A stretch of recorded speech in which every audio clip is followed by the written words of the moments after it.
And we are live for this week's midweek Geek. We don't have an Omanal with us tonight or a Saxius, so you're stuck with myself, with Elfbait, and Mage's Musings. So hopefully our inane blatherings will be sufficient.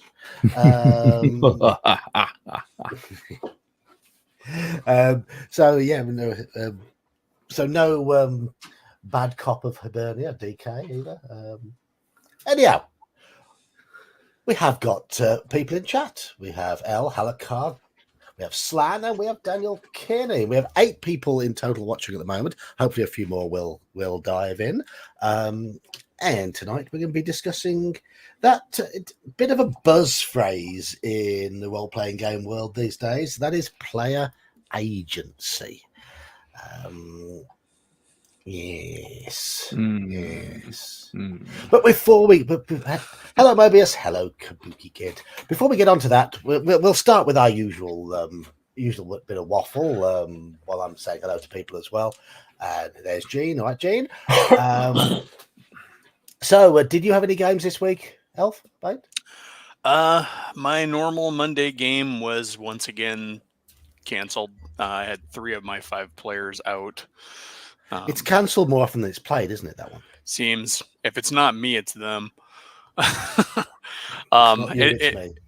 It's good. We play weekly, so it's not a huge loss, But yeah, 2 of my players are a couple, and they had house stuff going on. A couple of their pets were sick, so they were out. And then my youngest, who's sort of the ringer player, they show up when they can. So if I had 3 people, I would run it. Yeah, because it's 5e. 3 people and a couple people doubling up on the characters, but yeah, I'm not going to get going with just 2 of them there. So no. And then I'm out of my Wednesday game permanently. So yeah, the one where I'm a player. Yeah. So that. It just doesn't go with work for you, does it? So it's tough. I mean, that's coming right off a 10-hour shift, going out over there playing till midnight, and then having to get up and go back to work the next day. Isn't that living the dream? No, that's what happened to me last. Maybe when I was 20. Yeah, that's similar to what happened to me last week when I'd worked on the Sunday and I worked on the Sunday night, and I did an extra shift on the Saturday on the Monday all day, and then came home, threw down some quick food, and went straight out to play a game. And yeah, I was sat there trying to hold my eyes awake, going, "Oh!" But yeah. Mage, you've been gaming. Well, you've certainly been making videos. Did you do any gaming? Oh yeah, this past weekend was the big birthday weekend of gaming where I had my friend coming up from Boston. So yeah, we now this is a 5th ed player. He was introduced at 5th ed and had never played anything else, so he came up for the old school experience. So we started with my Friday night was the OSE game, and he loved it so much he immediately went online and ordered a copy of OSE for himself. Oh, good. Wants to introduce his crew to it, and then Saturday and Sunday were AD&D, which he enjoyed. I haven't had the full debrief because he had to leave because he had to drive back to Boston, which is about 8 hours from here. So he left right away at dinner time on Sunday to get back for Monday morning. But yeah, no, it was good, and watching a new player, see the difference and appreciate.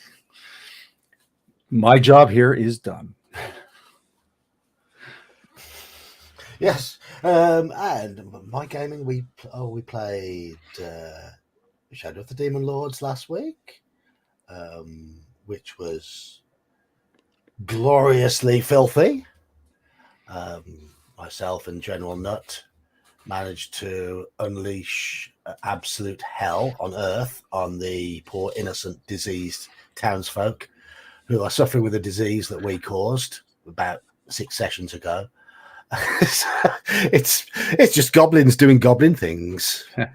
And then on Saturday we finished off Reign of Terror, and they they succeeded. They managed to thwart the chaos god Azathoth destroying Paris. But it did involve all 3 characters being sent to the guillotine, which is proper Call of Cthulhu, isn't it? It's going to be kind of hard to explain to the rest of history what happened to Paris. Yes. Well, that changes several decades worth of time of events. Yeah, so in your future Call of Cthulhu games, have like Paris is a wasteland. It's gone. Just don't explain it. Just it's there, or it's it's not under there. heavy reconstruction. Yeah. Not just being sent, also getting to the guillotine. Yes, Slan had to pretty much ensure that his character went to the guillotine. Gingerbeard's character, it was pretty inevitable after he'd stood up and claimed he supported the monarchy. And then Omanel's character carried out the assassination of the big bad guy in front of most of the revolutionary types who were at the guillotining. So there we go. But yeah, Paris was saved. Private chat. Oh, DK's arrived. Oh yeah, there he is. There we do have a DK. Hello, DK. Hello. Didn't know whether you were welcoming or not. Tonight. Sorry, I was eating dinner and talking to someone else, and I forgot about the time. I just came back from the gym. I'm down 4 kg already. Well done, you. Yes. Right. I'm just going to quickly glance through chat before we start. YouTube are always demonetizing all of my streams until I appeal. That's what's happening at the moment. And then it takes between 12 and about 72 hours to get reinstated. Unfortunately, by then, the whole impetus was gone. So it's a dribble of revenue from then on. They don't reimburse you for the time you lost, like the the wonderful people that they are. Do you know? No. So yeah, all of my, even the stream last night was, I mean, that was back on by the morning, but most people who watch it would have watched it within and never watch it again. Hours, 5 or 6 hours of it happening. For those who weren't able to catch it at the exact moment. So yeah, it's a pain. It's a pain. And yeah, I mean, I know ads are annoying, but every ad you have to sit through is worth 0.3 pence, roughly. Or is it 0.2 pence? It's something. It's something like 500 views gets £1. Wow. Is it even that? So every 2,500, so every 2,500 views, that's a pint. Roughly. Yeah. It's not massive. I mean, the amount you get, it isn't great, but yeah. It's something. Hello, Crafting Gamer. Hello, Muktuk. Yeah, they consider me to be a wrong one. I'd love to be able to. Thing is, if I disable the ads, right, YouTube will still show the ads. Yep. It's just that I'll get nothing from them, and YouTube will get all the money instead. That's how it works. You'll still see ads unless it has officially been designated a no advert stream due to the content. And even then, they'll find another way to get the money out of it anyway. Exactly. Because they're hypocrites. So I say let's at least stop the filthy corporates from stealing rightfully earned money from our wonderful Yield Geek. So what I do is I basically leave the ad settings on default for start and end, and it then prompts you. There's a thing called midstream. Or mid video, and if you let YouTube do its default, it often tries to throw in an ad every 5 or 6 minutes, sometimes more than that. So, for example, on this stream playback, I will go through tomorrow. I can't go through it tonight because those things don't appear until it's all been properly processed, and I'll be at work, so it'll be tomorrow night before I get a chance to check it. So sorry if you're watching this tomorrow. After about 9 a.m., I can't do any of the work on it until I get home. But what I then do is I strip out about 80% of the suggested ads, so that it actually flows a lot better. I recently realized how spoiled I was. So we pay for a YouTube Red subscription for my whole family, so I never see ads, except for we had a brief window where my payment didn't go through evidently, and I'm like, oh god, this is horrible. I haven't had this since we started watching YouTube in my house. I'm like, this is what people sit through. Yes, I remember a time absolutely ridiculous. I remember a time when I was a wee little lad, It's so where I didn't have having the when I didn't have to do this. I remember that. That was a nice time. And then The other YouTube thing is- decided to be massive douchebags. to be able So to you're- actually have my own stream, I had to subscribe. So, yeah. So some of you have mentioned that you've got YouTube. Channel. YouTube. If you're a paid YouTube subscriber, then the person who makes the video gets a small amount from each view. Oh, that's cool. It's not a lot, something. but it is a small amount. Yeah, I mean, myself, my wife, and my kids are all on the same plan, so we all benefit from that kind of family plan. So Yeah. It's not a lot, but there's a little bit just to compensate for the lack of ads. Well, and originally we and- kicked it off so I could have when I open up my channel too, because you have to have it to have a channel. And Kabuki Kid, I don't hate you for using an ad blocker because I use one as well. As far as I'm concerned, YouTube makes enough money from all their shady background dealing. So, Yeah. turn on that wondrous ad block. Yeah. There's some websites that you simply cannot watch or read without an ad blocker. It's Ridiculous. yeah. It's ridiculous. Anyway, we're going to go on to topic. Sax is Yeah, Halakar, that's the thing to do. Go back and put all my videos on in the background while you're doing your housework.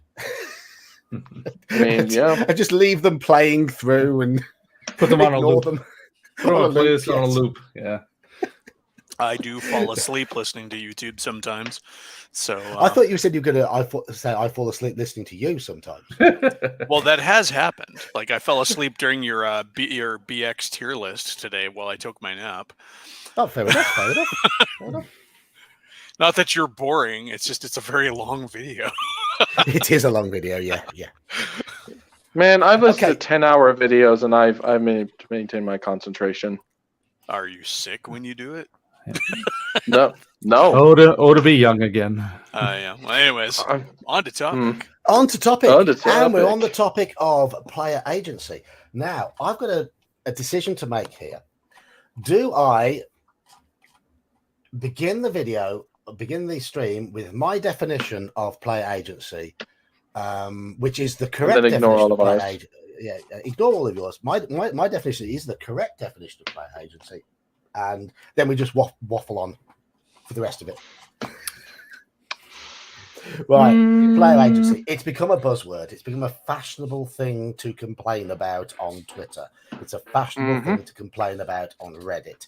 But my agency. Don't, What? Twitter and Reddit complaining about something? Never. It's one of the things to throw at DMs. Denying player agency. Don't restrict that. You'll deny player agency. Don't remove that. You'll deny player agency. I always want to throw up People- the Inigo Montoya meme every time I see that. Yeah. You You keep saying on using that word. I don't think it means what The you think it simple means. fact is, if somebody throws that in that way, they don't know what player agency means. Because No. player agency just means- has nothing whatsoever to do with which options you pick for a game, which classes and roles are available.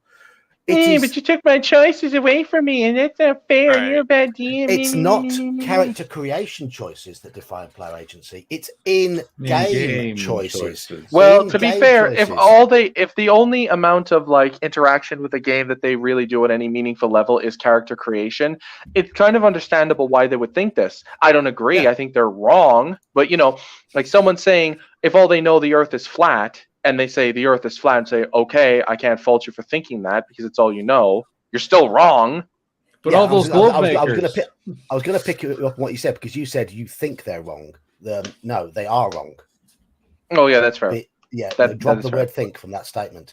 I was just being nice. Now, I will give a perfect example of pure player agency at its most agencyist, and that is our Shadow of the Demon Lord game on Thursday.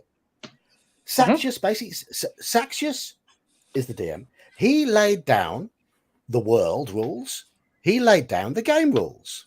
He basically said, these are all the classes of races. You are starting at level 0, blah, blah, blah. This is the world it's taking place in. This is where you're going to start. Okay, make some characters. So we did, using the options that were laid out for the world and the rules. As you do. We created our characters. We're playing through a set adventure that Saxius has since adapted. But what he did, basically, he says, okay, you've got your characters. Where do you live? Well, we're all goblins. We live in a massive dilapidated barn, which is teeming with goblins. That barn then appeared in the world. Who's your boss? Well, it's going to be an old goblin shaman, maybe an old woman, really decrepit. And he said, give her a name then. So we gave her a name. But we are working with the fiction of the world as initially laid out by the DM. And that is what players have to do. He didn't deny our agency in any way by saying, you can't play this race, you can't play that race. If anything, he gave you a shitload more agency than most DMs would ever dream of doing. Exactly. And the whole game has been directed by what we've been doing as goblins, because we decided to all be goblins. We've told anyone else who's joined us, you've got to play a goblin. We're all playing goblins. It's not denying them their agency. They've got to fit in with the party.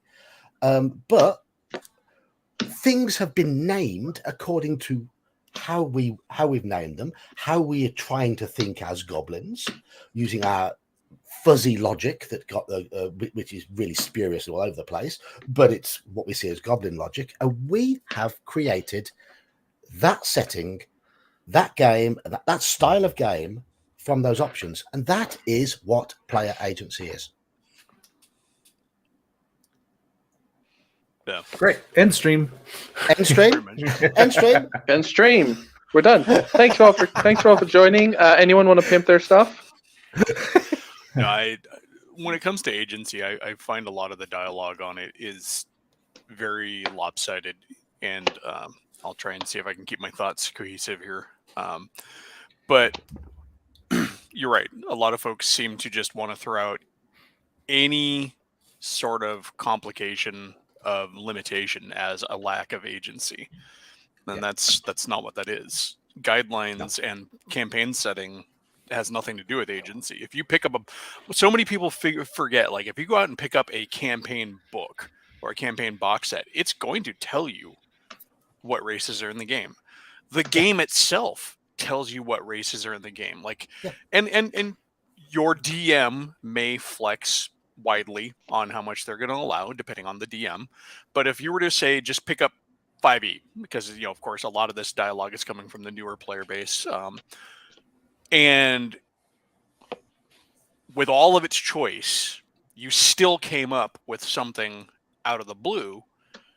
Like, I want to play an intelligent slime, and they're like, because I like Slime Rancher or whatever video game I'm a fan of, the DM might go no, because it's not there. I mean, those limitations exist no matter what you're playing. The default, it's one of the core concessions of the game is that those, but I think but that's, I think, still an incorrect assessment of player agency. I think people think that's player agency, but agency is more about the gameplay rather than the game setup, and I mean, for the most part. I mean, to kind of loop it back and say, kind of steel man their position, even though I know they're wrong because they are wrong. It goes back to what I was saying about how the way they view the game since there are certain things that only certain classes and certain races can do, they view that taking those options away from them takes away their potentiality for doing something. Okay, That's not a fault of the dungeon master. That's the fault of the design. And blaming that on the DM for saying, well, I think it's also a knee-jerk, like, well, could I still do something like this without having to resort to these choices? I'm like, yeah, sure. It depends on what you're asking me for, but sure. Because that's kind of the main problem with these players. Because they have no restraint, because they don't typically know what no is, and they're constantly told that they can do what they want, when someone tells them no, they get immediate pushback and never ask, well, why can't I? And they'll say, okay, it's because of this. Well, can I do something similar to this? I'm like, yeah, sure. They don't ever ask. They don't ever ask probing questions. They just knee jerk and assume the worst. Or they don't engage in collaboration and stuff like that. Exactly. WebDM did a great video way back called "The Tyranny of Fun" with capital F-U-N, and it's all about how basically the whole idea of, because agency goes hand in hand with that argument of you're stealing my fun, you're ruining my fun, I've even heard player agency argued in talking about spells like Dispel Magic and Counterspell. Like, that's removing the agency of the player. That's ruining the fun of the game. I'm like, no, that's not what it's doing. It's providing. And those players, the same people won't see the other point use of view. those. The same people on the other end, when the shoe's on the other foot, that it's like, how dare other people try to make choices? How dare you deny counterspell, right? And it's like if the DM removes the counterspell so the players can't have it, it's like, well they'll freak out. Useful. Oh, absolutely. They're the same crew who's going to go ahead and tell me that, like, okay, no, I don't want to play with slow healing, or short rests take a full day or whatever. I mean, it's very much a very lopsided argument, but yeah, it's. I mean, it's even, there's a fundamental misunderstanding of what player agency is supposed to be in the first place.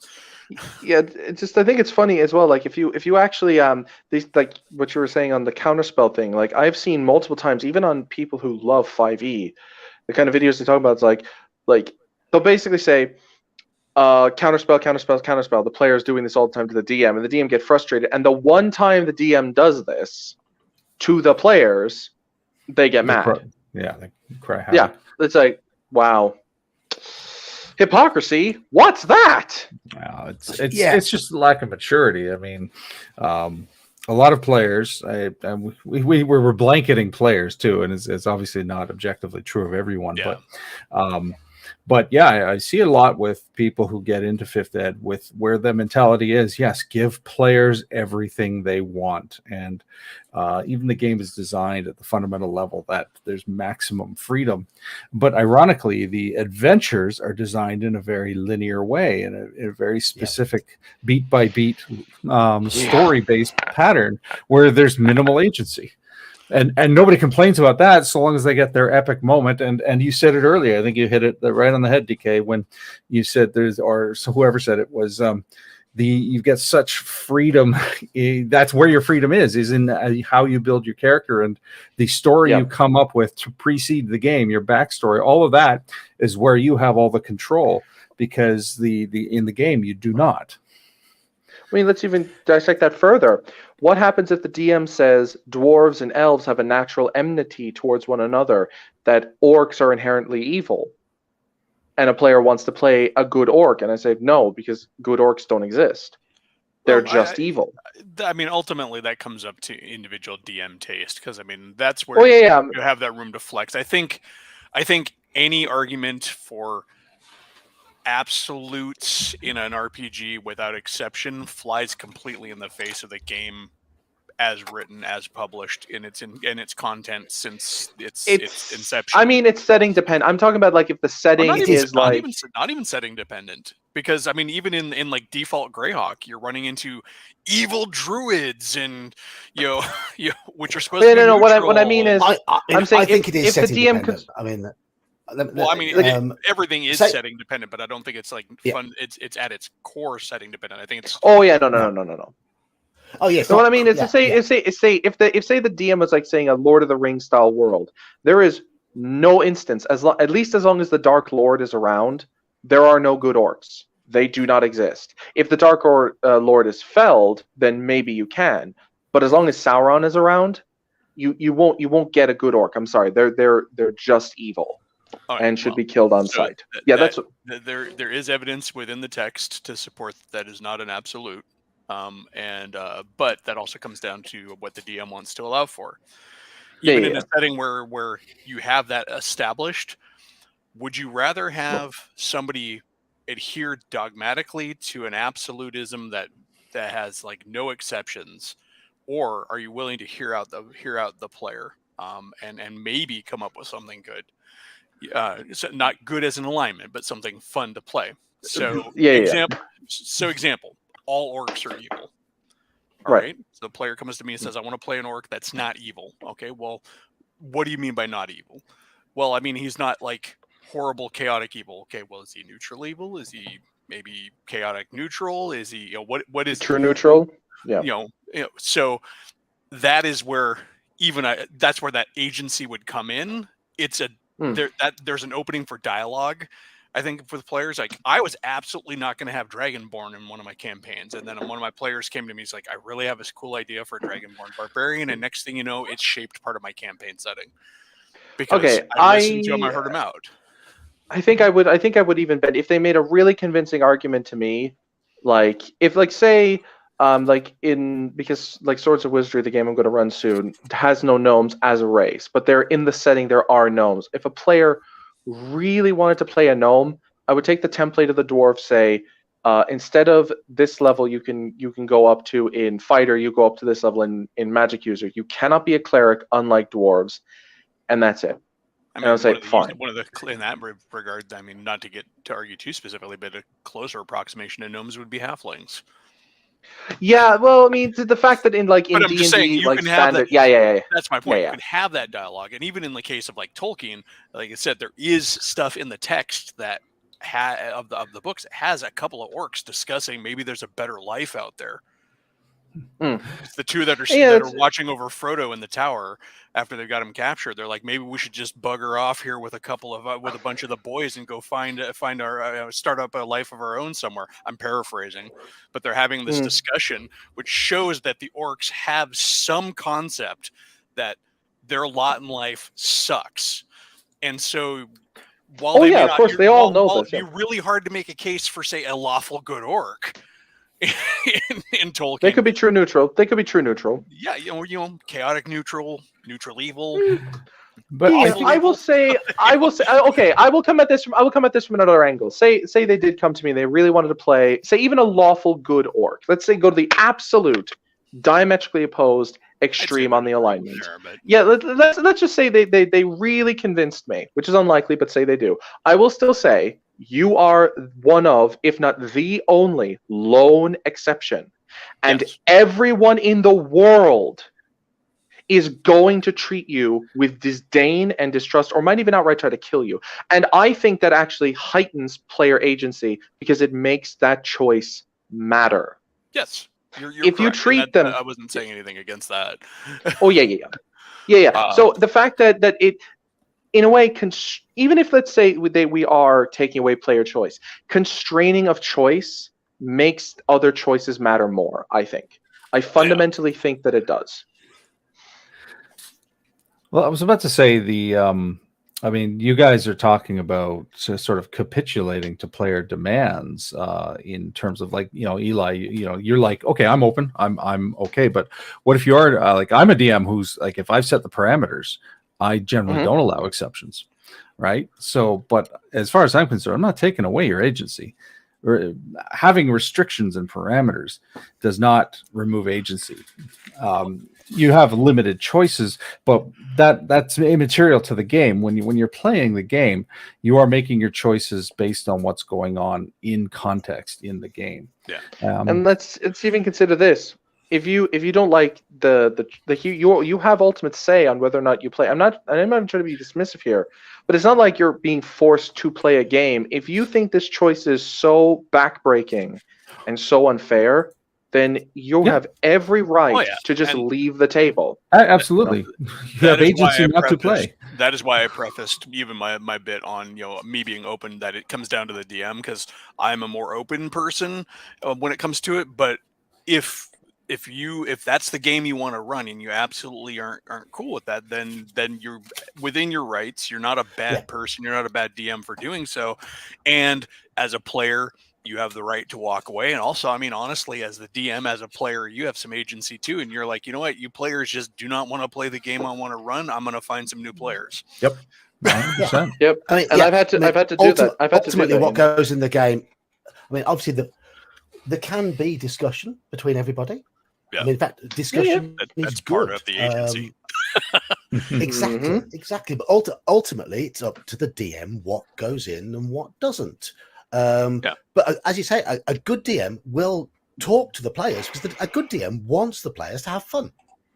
Yeah. But that fun should not be at the cost of of everybody else potentially not having fun. Yeah, I know a lot of the old stuff in the game wants to use like Gygax's own words against him. The whole, like, it gets commented like he said let the players play anything, as long as you can work it out. Pretty sure he wasn't advocating for let them walk all over your campaign though. No. And I mean, if I'm running a Middle Earth game and we're starting in the town of Bree, I'm sorry, you're not going to play a half troll warrior from Mordor. You're just not. No, I wouldn't even if I were running a MERP game or anything like that, I wouldn't even allow them to play a troll full stop. I mean, I wouldn't mind running an evil game in that, to be honest. Oh yeah, if it's evil, then yeah, that's different. But I mean, if you're running like what is like the implied setting, what people expect out of Lord of the Rings, that you play virtuous, lawful good or neutral good characters. No, why would anyone want to troll anywhere near them? They're dangerous. I personally think it would be interesting to play someone on the other side.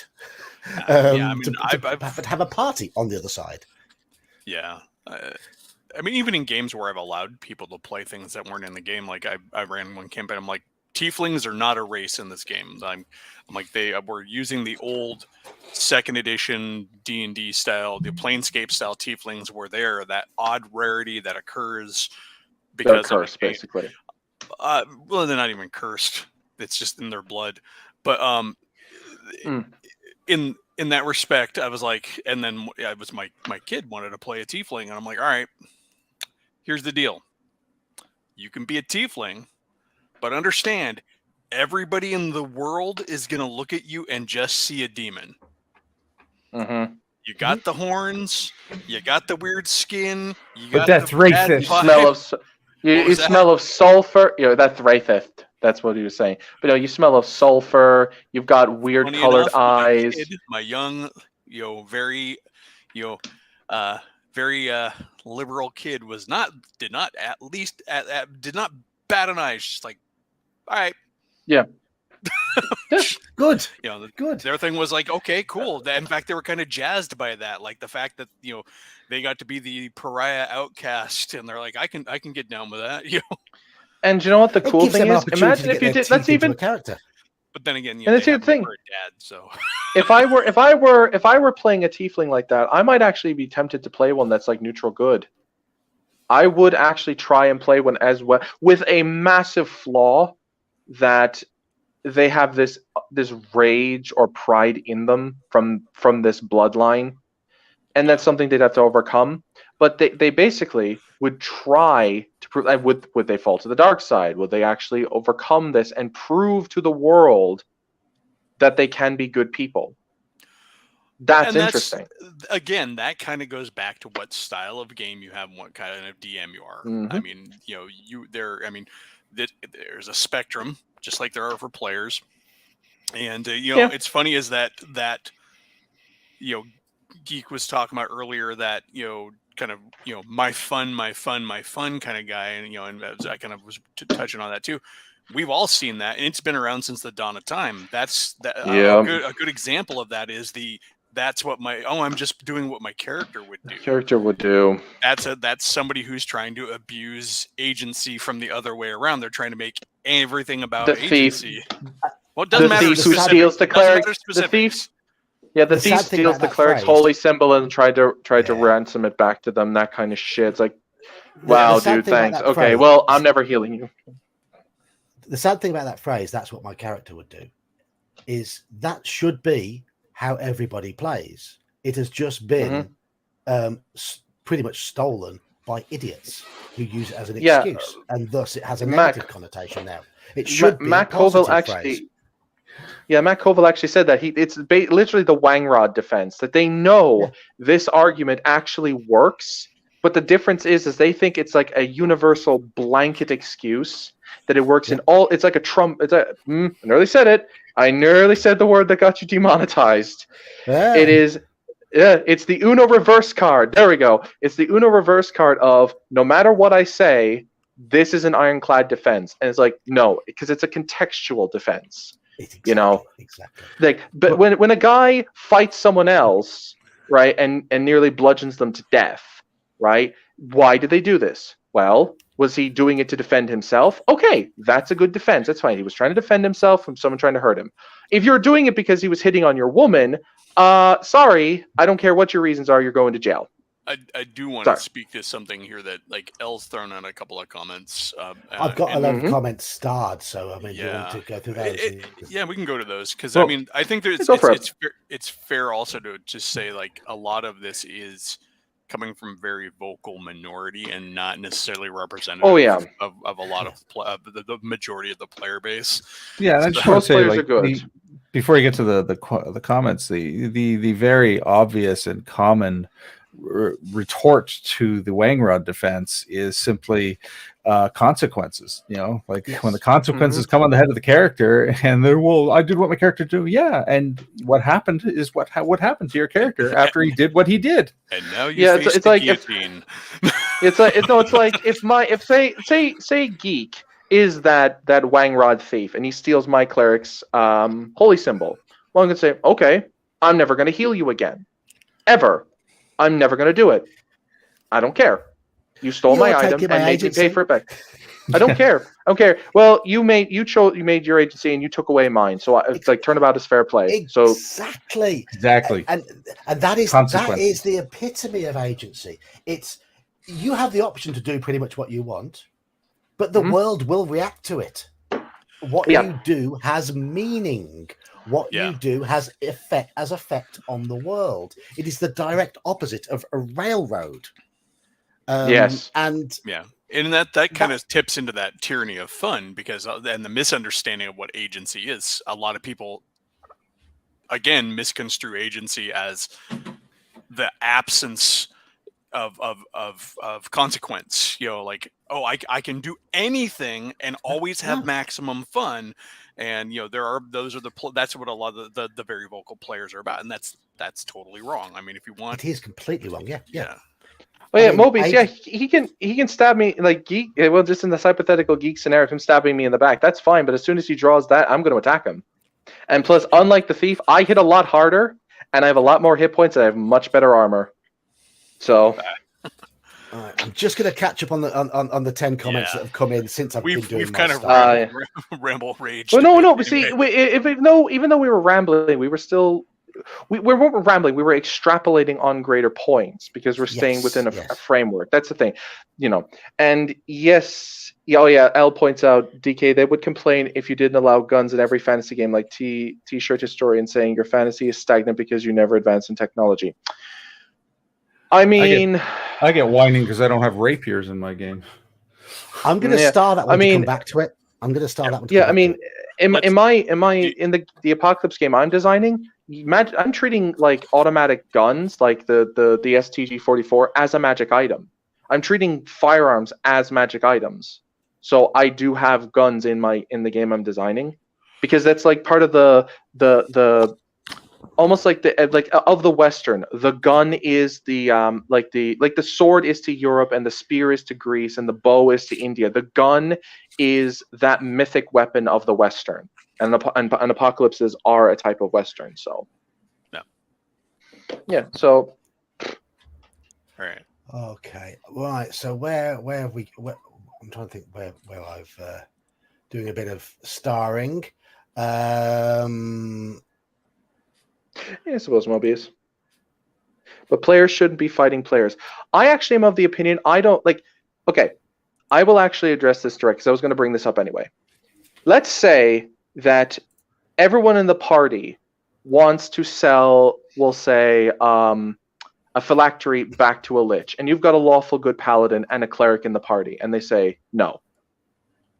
Well, dude, we all agree. Yeah, I know, but our characters wouldn't do this. We're going to have to fight you then. Fine, then roll initiative. I would actually respect those players more because they are actually using the quote Wang Rod defense correctly because they're actually doing something in accordance to their character's morality. And that I have no problem with. That's not the Wang Rod defense though. That's just I know. I meant in quotations the Wang Rod defense. Yeah, but it's an appropriate use of that argument. Why don't we get to the starred comments? Yeah, we're gonna get to the starred comments anyway. We're gonna start up some PvP here. Yeah. Now the first one I starred, and this is something it helps me lets me bring in my own campaign that I ran a little while back. Halakar says in his campaign all the level 0 characters are human. That's all that lives in the region. After they hit first level, they may replace a dead character with other races if the group has met any. Yes, and that again, that is player agency. If your characters go out and meet other races and get on well with those races and take an opportunity to develop contacts and develop good relations within the world, they're developing the world and it brings in more options for them. Yeah, develops the game world is a big reason for those limited races. Exactly.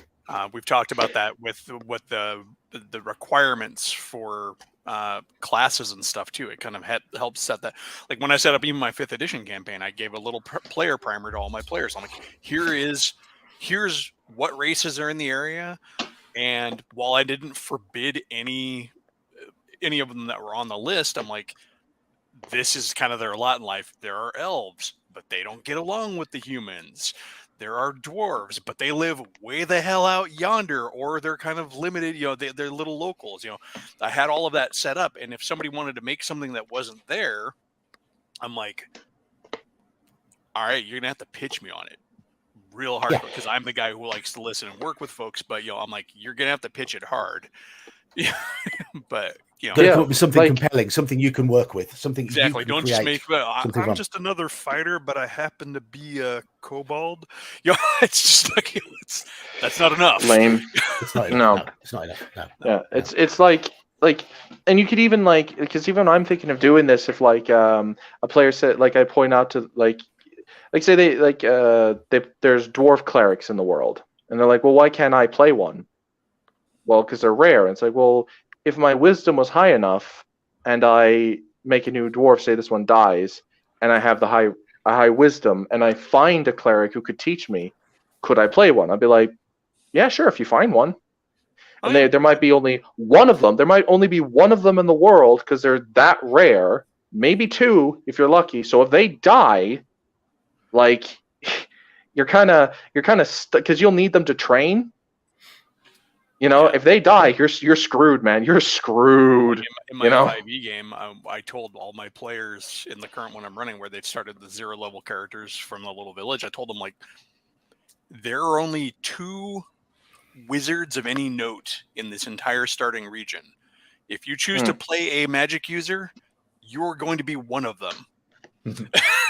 And that means that anybody who needs magic or hates magic is going to be looking to you. And if you're a 0 level dude, that means you're going to be an apprentice to a wizard, and there's none in this town. So really that doesn't work. So I'm like, I just laid it out. I'm like, you can play a wizard, it's just going to change the game, and I'm not wanting to run that game. But also, wizards and that magic user rarity has held. Nobody tried to make a wizard. I was so happy because I laid it out. Like, there are 2 that people. But I know don't about. want to have to do what an NPC tells me. That's not fair. I don't have anybody in my group that does that, so I'm lucky. I know, yeah, but you know there are players who would try and pitch that. Yes, you know they exist. But I'm going to go back to what I said earlier. I don't think there are that many of them because in all of Probably my not. years, I have not run into anybody who was that pissy and moany about stuff.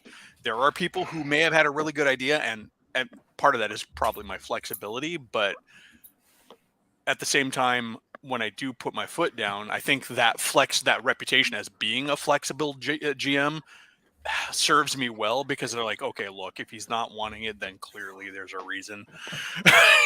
If he's gonna put his foot down. DK, yeah. L is confused by the word wang rod. Would you kindly explain it to him? Yeah, it is essentially a part of the male body below the waistline and above their knees. It's the thing that's used for sexual reproduction between a lady. Need I go on? It's exactly what you think it is, L.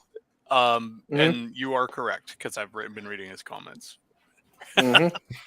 I'm busy reorganizing my Magic the Gathering cards, so I can't pay attention to chat. Mm-hmm. Next starred comment. I don't make it as obvious, but player conversations often expands the game, and especially the game world or locale they're in at the time. Yes. And I think as long... I mean... I thought that said the ESP spell, my bad. I mean, with the vast majority of games, a good DM will pick up on what players are talking about. I'm assuming this is player conversation in the game. I mean, player conversation out of the game, yes, that can have the same effect as well. But player conversation in the game can help a DM flesh out their world. A good DM will often make notes and think, that's a good idea. Oh, I'll develop that. Oh, they're interested in that. We'll develop that. And again, that's player agency. Yeah. And so it's funny because a lot of the complaints about agency, and that's a good way of illustrating it. I think perhaps the raging about player agency comes from crap DMs who have been very, very limiting, who don't listen to the things they should listen to. And you're sure Sean can back me up on this too. There's a time for being the hardcore DM and the limiting DM, but there's also times where you're supposed to be listening and supposed to be taking cues and supposed to be responding. And like this comment says, not necessarily always obviously or right away, that talk about, hey, wouldn't it be cool if such and such happened? And then you're like, it doesn't have to poof right away. I'll go back to Reign of Terror from the weekend game. They were playing the second adventure, the 1794 adventure in there. And one of the characters has an adopted son who he has funded through college, who has he's studied to be a medic and is about to be deployed in the French army. All the scenario basically says is the party find a book that's written in Latin. Perhaps the adopted son, Cesar, might be able to help them if they need someone to help translate the book, because he has been to medical college and he might understand a bit of Latin. In that game, I imagine he would, yeah. In that game, it developed into Cesar having a Paris apartment that he was in the process of moving out of because he was going to be deployed for a very, very long time. They stayed there when they were being pursued by Revolutionary Guards. They got clean there after they were wandering in sewage for most of the session. They borrowed spare clothes. They needed a weapon, so they acquired a weapon from him. None of that's in the adventure, but it's within the logic of the fiction. So there's the limit initially placed. You are in Paris. You are soldiers. Yeah. But there's these little hooks dotted around for the players to then develop. Now, a poor DM would think, he can't stay with Cesar. He's only supposed to be here just to help with Latin. Yeah, he does the book thing, and that's it. Yeah. Mm-hmm. Whereas disappearing right back into the void. Yeah. I mean, my current campaign, there's a trade town. There's like basically where there's a toll bridge, and so that's where all the trade comes through. Even though the character's village is like half a day away from it, because what's going to be more metropolitan, this trade point. And so every time the players go there, they'll be like, "Can I find this here?" And then I'll kind of yes, no. Sometimes I'll have them roll, kind of almost like a luck roll. It's like, and over time it's developed that, there are things that I didn't write down about that town that have been influenced by the players' questions and needs and roles we've made. And now there are things that exist in the world out of that agency that they show, that desire to interact with the world in a positive, constructive way. If you say that, almost players have control. Players, the emphasis is on the players themselves to give themselves agency in those sort of situations, to interact with the world, to show an interest, and get the DM's creative juices flowing. Yeah. I mean, as a child of the 80s in America, I can say, it was great. We got all the freedom we wanted to roam around in the neighborhood, but you could screw that. But that was all up to us how much we got, because if you screwed up with it, it went away real fast. Yes. So I think a lot of DMs who may have issues with agency may have also run into players who like to abuse it. It's not all bad DMs. There are probably good DMs who have just been burned by bad players. Yeah. And vice versa. I think there's two sides to that equation, and there's obviously, and it's not all the players, and it's not, but there are bad DMs who are no, you can't do that. Well, can we go to the Can we go to the town? Can we travel a week out of our way to go to that city and try and find a sage who can read the scroll? No, the adventure says you got to go here. Or it's too far away. No, you'd never make it in time. Well, why not let the players try? Let them try. That's the learning experience. That's the adventure. I think that's actually the crux of what real player. It's initiative. I think you should allow your players to take the initiative. And when they do, when they start asking you, "Can you do this?" It should be fostered, but it should be done with a measured response. I think it should be tempered, because let's be frank, not every idea a player comes up with is really smart or is useful to the party. Let's be honest. And I mean, I've even told my horror story. There's a player I had who played with me for years, and evidently coming up with really cool crap for him on the fly was still not good enough. So there are going to be those nightmares. Yeah. Right. Next comment. Ian says, we allow the DM the power to run the game. Precisely. Yeah. That's the guiding principle. Players have to operate within that framework or they don't have a game. And that is a fact. Yes, it's absolutely right. There is a structure, and any choices the players have are within that structure. Amen. Those Saxius. We have a Saxius. He must have determined that we weren't on task enough.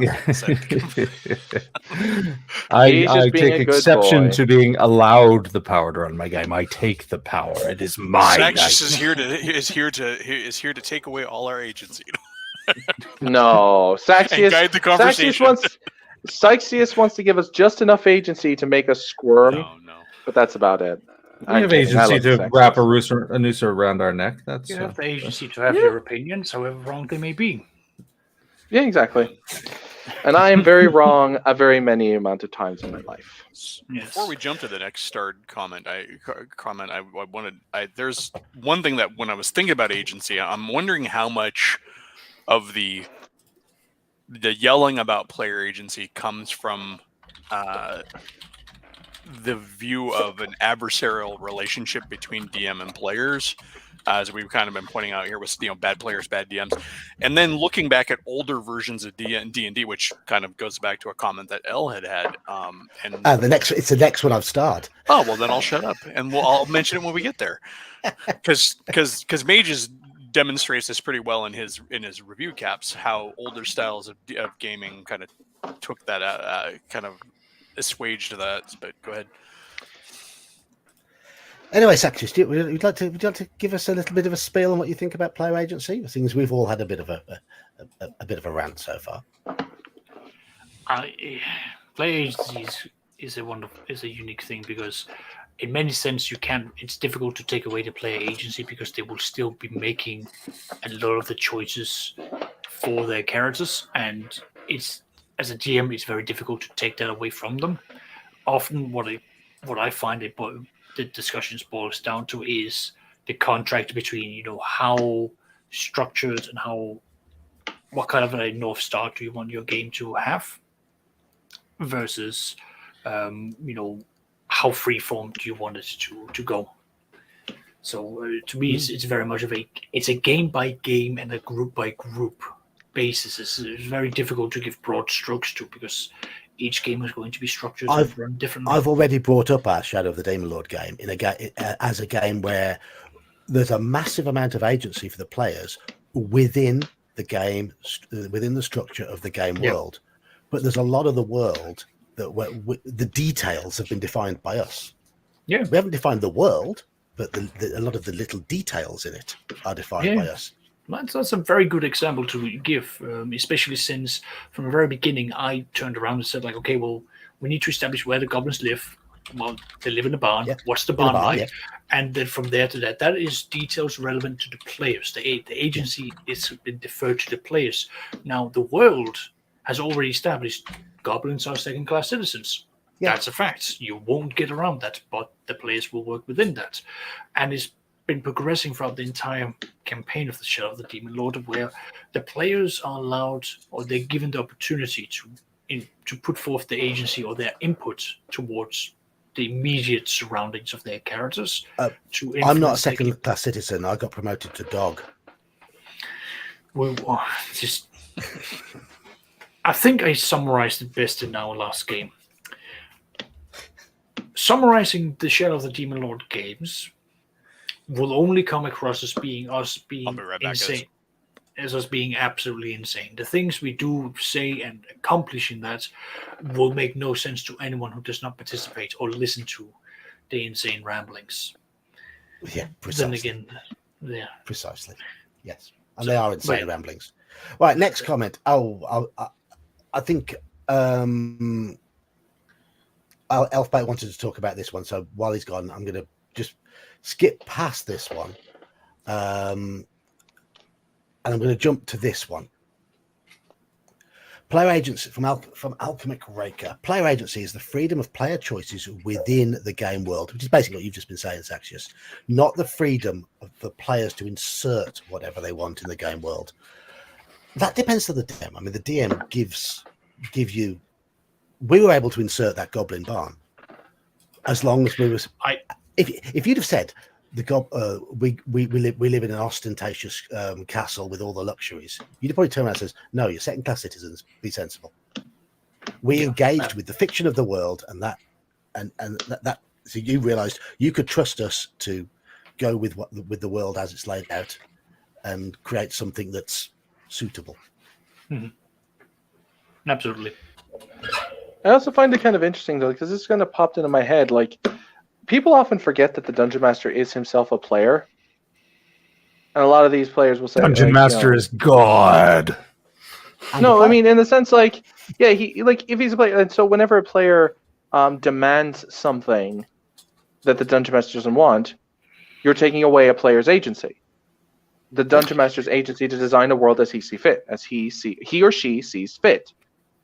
And I think that is incredibly unfair. Well, it's a lot of this is going to be boiling down to the usual social contract of give and take.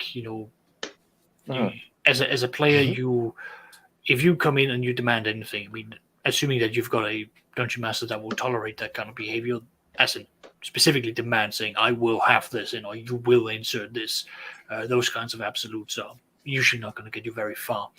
But often, well, with what's being said here at the very least, a player can come in, like if we use 5th edition, for example, and they can say, I want to play a Tabaxi.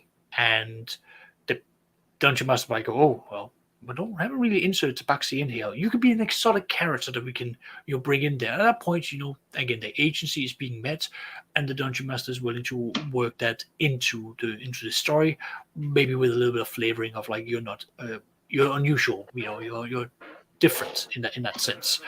But the very sense, there's still like a certain, as John said, there's a certain fiction, there's a buy-in that the players have to agree to. So if the group says we are playing in medieval Europe for fantasy, coming in and saying like I want to play an Aztec warrior in a European setting, at that point it's like, well, you're not doing the buy-in here. Or equally so if you're playing, Spanish conquistadors, traveling to Central America, and you're now, having to experience all of the wonderful, terrifying things that happened during these things. Then there's a buy-in of what you can and can't be. You wouldn't expect to be a Chinese Wu Jin class showing up along with all these Spanish or Latin characters that would be arriving. So it's the buy-in. Like if the player can't buy into the fiction and work within it, and that's usually where a lot of the conflict that I see or read stems from. I think we are going to have to discuss the pointers at some point in the stream about how DMs are perceived in gaming, and how the role of the DM is currently portrayed, certainly in social media. Yeah, because I think there's a lot of false information out there. Yeah, it really it depends where you go, but I've certainly seen it where the DM is supposed to be the entertainment provider, or that the assumption. I don't hold to that. Well, to some degree, maybe, but yeah, the expectation is they're there to entertain you. Yeah, the DM is not a player himself. The DM is I said he's a functionary of the game. He's just a referee, and that's it. Yeah, they're very wrong. Very wrong. A game lives and dies by whether the DM is enjoying running it. Yeah. If a player doesn't show up, the game can go on. If the DM doesn't show up, there is no game. Precisely. Yeah. And the DM needs to be having fun. Otherwise, I was literally saying that. It literally is like if a player demands something from the DM and he says no, well, you're taking away the DM's agency. Yeah. I started to mention earlier, kind of like how Mage's games demonstrate some of the earlier ways to alleviate some of that concept of agency being taken away by the DM through a use of a lot of mechanics that left it up to the dice. They gamified it, and I think that is, as that has eroded from the game, the concept of DM versus player has seemed to increase. But at the same time, speaking as to the DM as a player, that also allows the DM to have fun, and you can see it because in his review caps, you can see that there is a certain amount of joy and entertainment for him as the DM in watching things unfold out of his particular control and just letting the dice fall as they may. Well, I was going to say that speaks to my style. Over the years, I came to realize that I am best served as a player at the table myself by being an arbiter of the scenarios rather than a storyteller, rather than somebody who's railroading a plot. And I have found I get the most enjoyment too, because things happen that are a surprise. I don't know what player, if I don't know what player's going to do, like sometimes, they're in a situation, it's a carryover. Okay, I know where they are, I can prep, but But I get a lot of fun and even a little bit of nervousness when, I don't know what's going to go on. God, I hope they're going to have fun. And then they make choices and I adjust, I react, I make it happen. And then boom, we're all surprised by what has transpired. And it's interesting.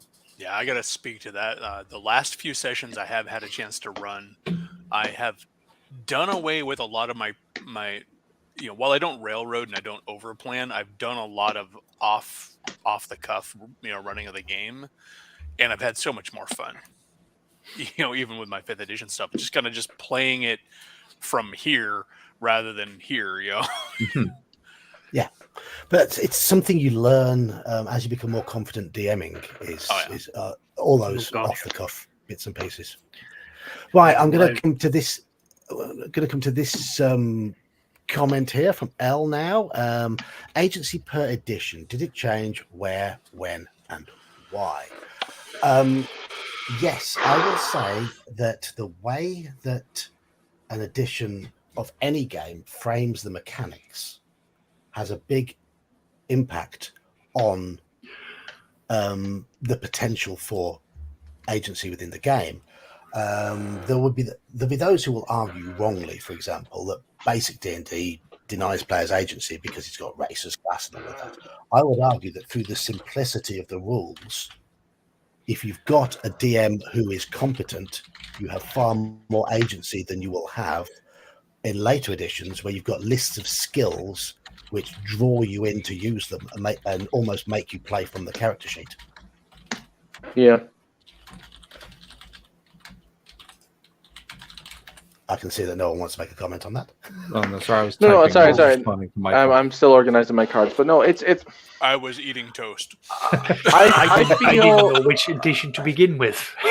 Okay, yeah, it's fair. Okay, we'll start with. I do agree with you there because I think honestly, when players had less on their sheet and more of their play came from them, and the player themselves was challenged.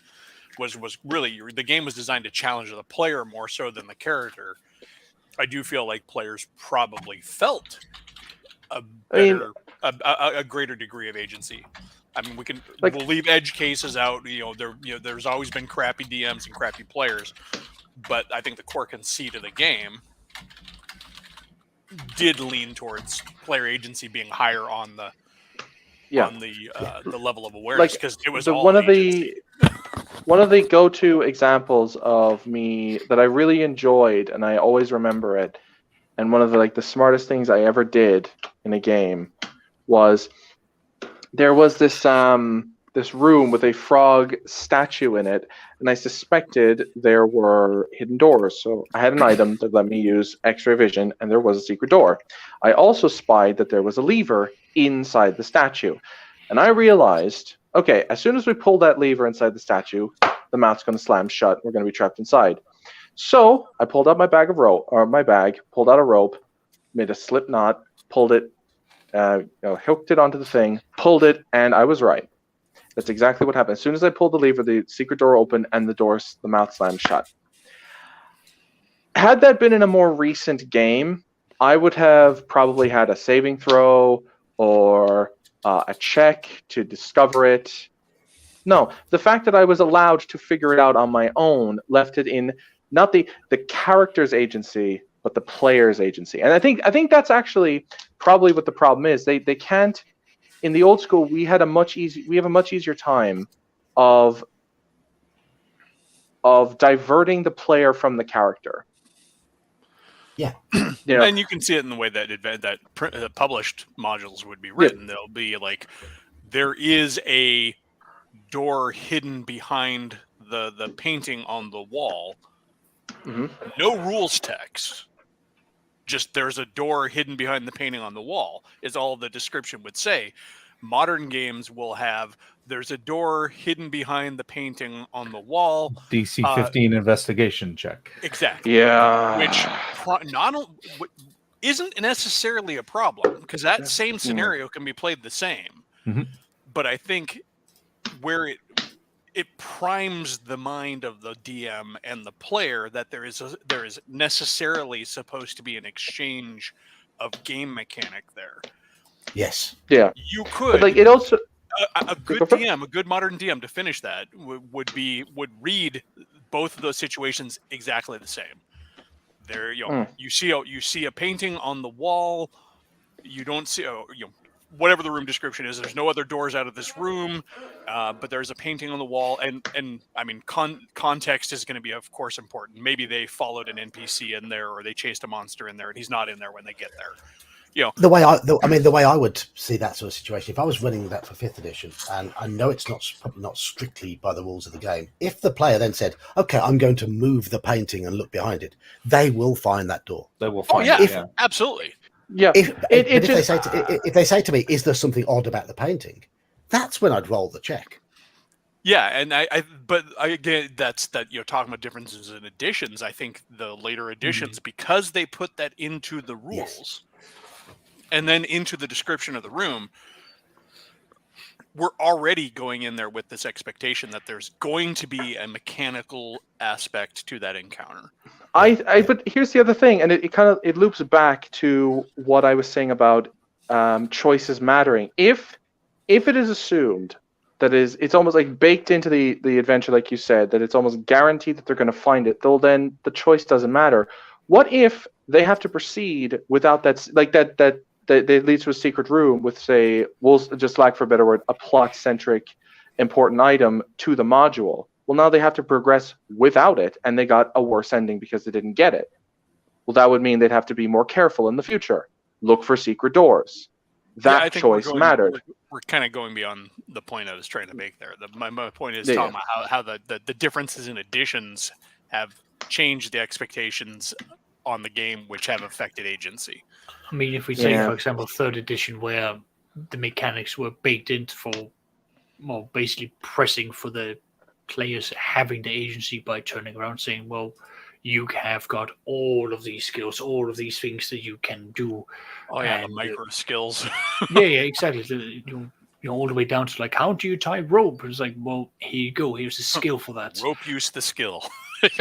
Exactly. Like, it got cleaned up later, but the point being is, like, that's how detailed they went into it to basically justify that the characters can do this. You don't need to have a proficiency. You don't need to have this, or here's how you skill, how it works. That's how they were trying to go about it. But we have to account for different edition styles, because the editions do change what kind of style and what.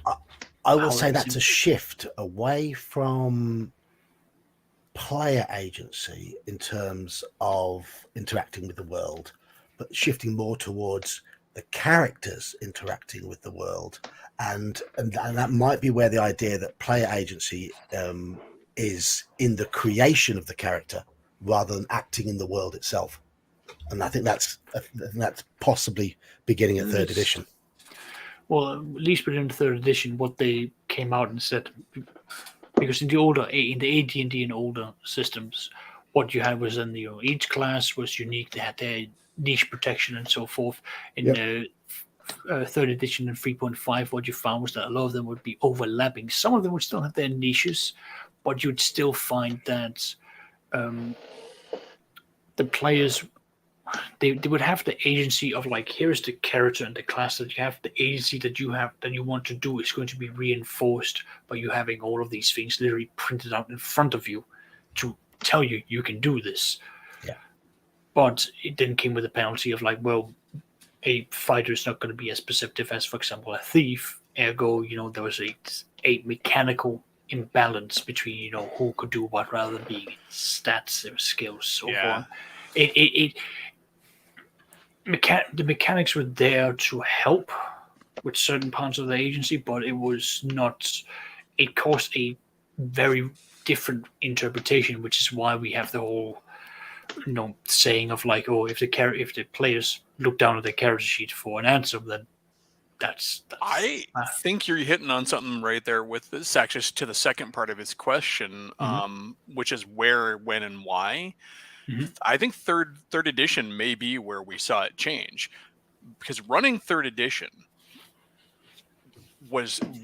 being so crunchy and so specific about everything, it really did not leave you in the mindset of flexible DMing and allowing people to do things, because if they went off track, coming up with something that was sound within the framework of 3.5 was really hard. Mhm. I mean, you could wing it and you could just throw, but it was so mechanically crunchy that it was really hard to necessarily stay within the parameters of their very tightly wound set of mechanics. And that may be where it started to change, that whole like inflexible DM who just can't afford to go off off the rails or off the script there, because that is an undertaking. Because we did see practically an entire generation of DMs who started with 3.5 and continued with 3.5 and Pathfinder onwards, where this became the way of running games. And many who then, went from 3.5 into 5th edition, it's still very much, what are the mechanics, what's the number crunching behind it, because it's a very difficult thing to get out of. The rules for grappling? No, because I always told players to get out of my table. Exactly, but that's a wonderful indication of it's a very solid indication of how bad of a situation the rules in 3.5 were. I know, it's like, because grapple was what, a whole page? Yes, it was a whole page, because it was about in 10-point font. Yes, you initiating the grapple, the opponent immediately getting a free attack of opportunity, assuming that they hadn't used their free attack of opportunity already. Then you would be doing an opposed. Then you were doing your. There was so much to it. Okay, yeah, it was like you had to do your grapple roll. Then there was by strength roll. Then you had to maintain the grapple. Then there would have to be opposed again. Meanwhile, 5th edition's like, okay, roll a strength check against each other. Whoever wins. Whoever gets the higher result wins. Exactly. And Call of Cthulhu does something similar. It's like, okay, whoever gets the highest result, wins that challenge. I mean, but for whatever reason, 3rd edition decided that they needed to hire a lawyer to write those rules. Yeah, but again, there's a number of things that happened, but that's beside the point. But I think we saw at least player, DM, and culturally, there was a big change in the hobby when 3rd edition came in, and that's also a reflection of the fact that there was a change of management and ownership of TSR, and with Wizards of the Coast stepping in, there was a change. So it's a new direction that they were taking it altogether. Even from 2nd edition, which was trying to initially start out being an updated 1st edition, and then moving on to becoming 2.5. It's Sean, did I hear you trying to dive in at one point there? No, I'm just listening. I thought I heard you trying to dive in and say something. But... No, I mean, I was looking at Muktuk's comment there, and he's well, he makes a good point. There's a lot of people will be based on their exposure from whether it be tabletop or computer games, and I've certainly brought in new players who are used to computer RPGs, and they're just blown away by the freedom you get at a tabletop game. They're used to the railroad computer game. Baldur's Gate was a big one. One of my current players came in. He'd only ever played Baldur's Gate, and so he figured it was the same. I have a whole story mapped out, and you get a little bit of freedom to move around, but ultimately it's to the same end. Yeah, I think that kind of leans towards the opposite direction of worrying about agency. People who come in from computer games aren't expecting as much agency as they're allowed. Yeah. But the first part of his thing, while editions don't completely dictate the agency issue, they certainly have an effect on it. They have an effect, and I mean, the whole mention of computer games leads into the next comment that I had starred. Actually, this has happened again, and I know Ian's had to go, but Ian McDonald said this: RPGs allow way more player agency for choices and decisions than any other type of game. Correct, but those choices have to take place within a coherent framework, or they are just a random mess. Yeah. I don't know. The I think randomness that's can just be fun once in a while, but once in a while. But if you're going to have a long a campaign, a meaningful campaign that has consistency, then you've got to have that framework in place. But I think he summed it up very, very nicely with that Yes, comment, absolutely. which is why I started. Yeah. But so thank you, Ian. If you were listening back on Thursday or Friday, whenever, I did read your comments. I know you've had to go. But going back to the point of mechanics, the next one I've starred here, John says this: even with saves at the end of each round, they dislike spells like Hold Person, and you can see that they've adjusted game mechanics to keep players involved because I believe it's because they're worried about players getting bored or frustrated. Players getting bored, and spells that traditionally are said to have taken away player agency. Well, to me, they're just they're consequences. They're just consequences. That touches on that touches on something else regarding there's a lot of players feel that unless they're always doing something, they're missing out on the game. And this has affected the way games are designed. Like the classic Magic user, you get your one spell, and then when it's done, you're done for the day. Whereas now everybody gets unlimited cantrips and multiple spells. But whenever I hear the complaint about somebody playing a Magic user at first level, well, I only get my one spell, then I'm useless. It's like, are you still a human being with thoughts? Then you're not useless. Yeah. I mean, here's the thing: you can throw a dagger, you can throw a flask, you can hold a torch, you can map things. Everything isn't all combat either. Yeah, I've seen wizards do things in combat. Old school wizards do things in combat that weren't necessarily fighting, but were like, I'm going to try and distract the goblin over there they'll do something else. Or I'm going to give while everybody else is fighting the skeletons, I'm going to look for the lever in the room that opens up the stone. Or I'm going to deliver potions. Whatever. Let me give you an anecdote from this past weekend. I told you about my friend from Boston who was trying old school for the first time. Yeah. For our Saturday game, he took an elven wizard, and when he rolled his spells, he got almost no combat spells. I think Burning Hands was the only one he got, but he got Hold Person, he got ESP, things like that. Or not Hold Person, Hold Portal. And he didn't complain. He was looking at it, and rather than saying, "Oh, what a useless spell! I won't get anything done," he started brainstorming, silently to himself, how can I make this useful? And then what he did is when they were in a fight, they were fighting a bunch of kobolds and they needed information. So he positioned himself in the corner of the room and he says, okay, there's only one other exit. If they try to escape, I'm going to cast Hold Portal on that door to keep them from going. It's like, that's great. He didn't have to. They ended up capturing kobolds because they're, a higher level. But and later in the same session, one of the characters fell through a pit trap with a mechanical closing mechanism on the pit trap. And I didn't plan this. This was in a module. And they had to fish him out, but they couldn't open the thing. So they set off the trap again, and he used Hold Portal to hold the pit trap open while they fished the player out. Very smart. Very smart of him. It was great. I know in a lot of our old games, not to go on too great of a tangent over the Magic user, but the Magic user was usually the guy in the party who had like the acid on him also, and he had he had the chalk and the other things that would be useful, in the adventure. And he also he has seemed the to high be like intelligence. He's the big brain, so he's gonna have. You could also justify that he might have like some simple solvents or whatever, alchemical crap and stuff like that. But that's also the same.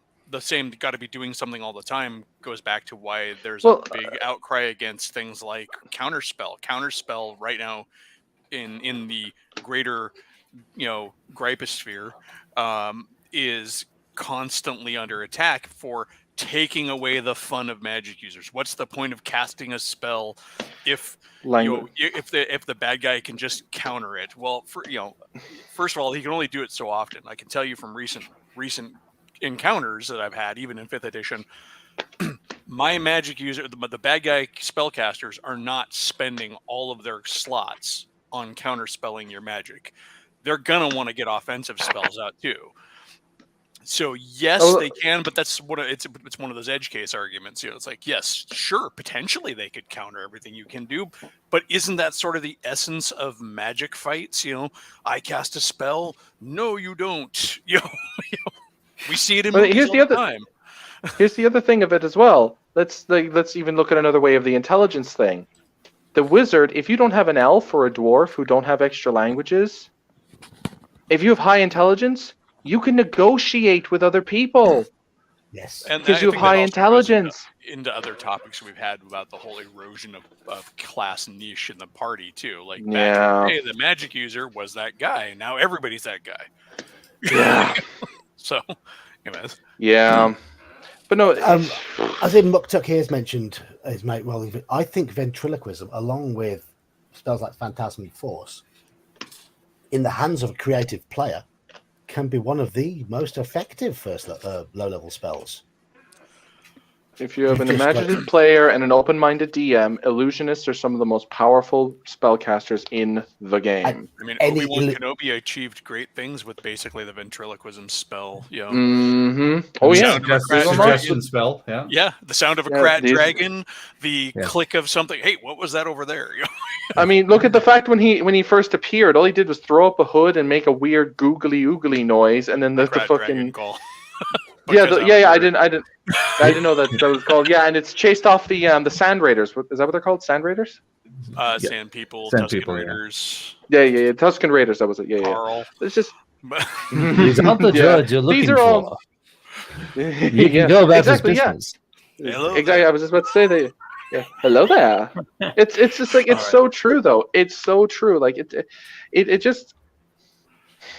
I think the fact that it just comes down to the fact that if you stare at your character sheet too long, you stop thinking for yourself. And I think that's kind of the crux of the problem. You have to start thinking outside the box. You're an adventurer. Adventurers don't have character sheets in the world. Use your brain. Yeah. I mean, and if you don't, just beat something to death with your big sharp metal bar. That helps. Back to agency. I like El's comment. Mages rolls ventriloquism every day. He makes a video. It's not ventriloquism. It's cantrip for prestidigitation to change my voice. Yeah. Goddamn. You also cast darkness on your surroundings as well, don't you? I do. Yes, I have to simulate the soul gem. Yes. But what is the spell for summon? Teddy Bear Bib. But. Well, the command word is Dollarama. Oh, there we go. Dollarama. An emphasis on the dollar.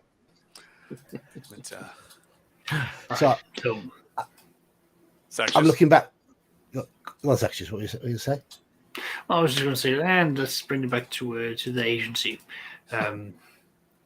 because a lot of, at least when it comes to wizards, just in general, the wizards have got a lot of utility that they can bring out, but that can also help shape the agency of the group of what they want to do. I mean, how each player combines into work for one another for what they as a group wants to do, and then that group can then decide it's the agency that they wish to pursue, an objective with the methods, all of these other things. That's what they as the players and characters can establish.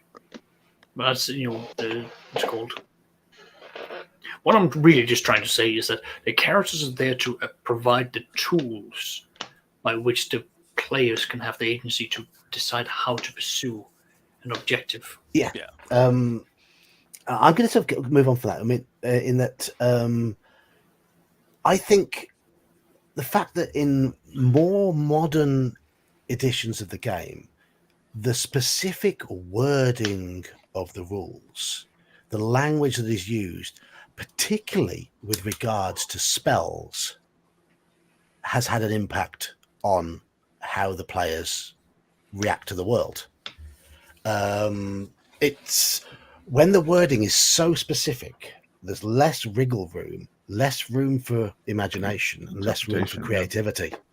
At the same time, that seems a natural evolution from older spells that were nebulously worded and created a lot of arguments and confusion. Yeah. It's that balance of game. It is that it's a different approach to rule writing, but I do feel that that's taken away on the subject of agency, taken away player agency, because there was more of a sense of players trying to be creative with what was written. I think in the older editions, when the language was vaguer. But at the very same time, that's also what then led to abuse of the vagueness. Of course, yes, yeah. Yeah, but that's the reason why you would then see the pendulum swinging in the direction of we have to be more. The rules have to be more loyaled up. Where is the best balance? It depends on the group, doesn't it? It just depends on. Well, you can go through every single edition and just sort of go through, which flavor of this spell is what you want to go for. I mean, one of my players says that the edition that he goes back to, like, he prefers first and second edition purely because of how the wish spell is worded, because he thinks that it's way too stringent in third edition onwards. He wants much more flexibility for how the wish, how that is. I do find some people like to cherry pick their spells from editions too, though. Like, I like this spell from. I will say, fifth edition does a pretty good job on its spells. While a lot of them may not be as overall powerful as they used to be, they definitely are easier to understand and run. So if you're talking about that balance of game, also they've parted out a couple of spells into multiple spells now too. So I find the way they're worded very uninspiring. That is true. But from a mechanical standpoint, as far as how to run them in a game, they're very cleaner. Good. They're very good. I mean, the fireball spell included and I'll always say it included a mini lesson on physics. But well, like volume, basically. Yeah. Well, no, and also just and how it will flow down. It was very long. in including how it worked. Well, I mean, it makes sense. If you're Fireball and First Ed's so delicious when the players underestimate how much space they need. It's like, well, I mean, if you're going to enact a kinetic blast of that amount of force that it encompasses 20 feet and can like vaporize like low-level monsters, of course there's going to be blowback. Why wouldn't there be? One of the best examples, I don't know if it's actually something that came up in one of his games or one of the things he just concocted for one of his episodes, but Seth Skorkowski has his players using a wall of force and a fireball to create a shaped charge to burn a hole through a door. A mithril door, it was insane. It was so cool. I'm like, huh. How? Sense. Yeah, I was like, huh. Like, and he's like, wow, of course it worked. Actually, why don't you guys try it and find out? Well, that's playing. The one thing about those older spells is I think a lot of them were written by people who had a certain level of scientific understanding, or maybe engineers and the stuff too. Well, I mean, Arneson was like a PhD, but also a touch of the obsession and the tisms and the math. Let's be honest. So I don't think you have to have any of that to write that stuff. I just, I mean, my neighbor guy, if I ever played D&D with him, he'd be a nightmare. His whole field is material specialist. He's a materials specialist. So he knows how metals and resins and all of those things work in a witchcraft level of understanding. And playing any game with him would be a nightmare. Fortunately, he wasn't into RPGs. Music and remote controlled airplanes was his thing. But that's a whole other topic. People's real life expertises and how they influence the game. Having a team of some players who were all ex-soldiers, that changed how I had to DM very quickly. I actually got stage fright trying to run a military game for a bunch of vets. I'm like, I don't feel comfortable running this game because I feel like I have no idea what I'm doing. I'm going to come across as Mr. Hollywood, and your guys are going to be like, nope, that's not how it is. That's not how it is. But sort of on the topic of player agency, we talked with the Wangrod defense earlier. I think it's important. We can't gloss over how having players with full agency will lead to conflict, and that and resolving those conflicts, both between players and, of course, characters. Oh yeah. Like I know I'm okay with PvP, with the caveat that the players have to have the maturity to be able to separate their characters from themselves. And I know which of my groups can and can't do that. But I mean, where do you guys stand on that? For me, PvP is like, if it's deserved. I don't encourage or really like to have people just actively engage in PvP, but if there's a reason for it in character, like that I can say that they can justify, then I'm okay with it. I agree with Mage here. I will allow it if I feel I can trust the players to deal with it. Yeah. Because it's like what I said, like if it comes down to like if I were the lone lawful good and you guys, like say, I'm just using you guys as an example, that you wanted to say side with the demi-lich. And I'm like, I'm not going to do that. I'm not going to let you. As long as we're all on the same page, I'm not doing it to be a jerk. I'm doing it because this is legitimately something. I would step in there and say, why are you running a lawful good character in an evil party? Yeah, that's true.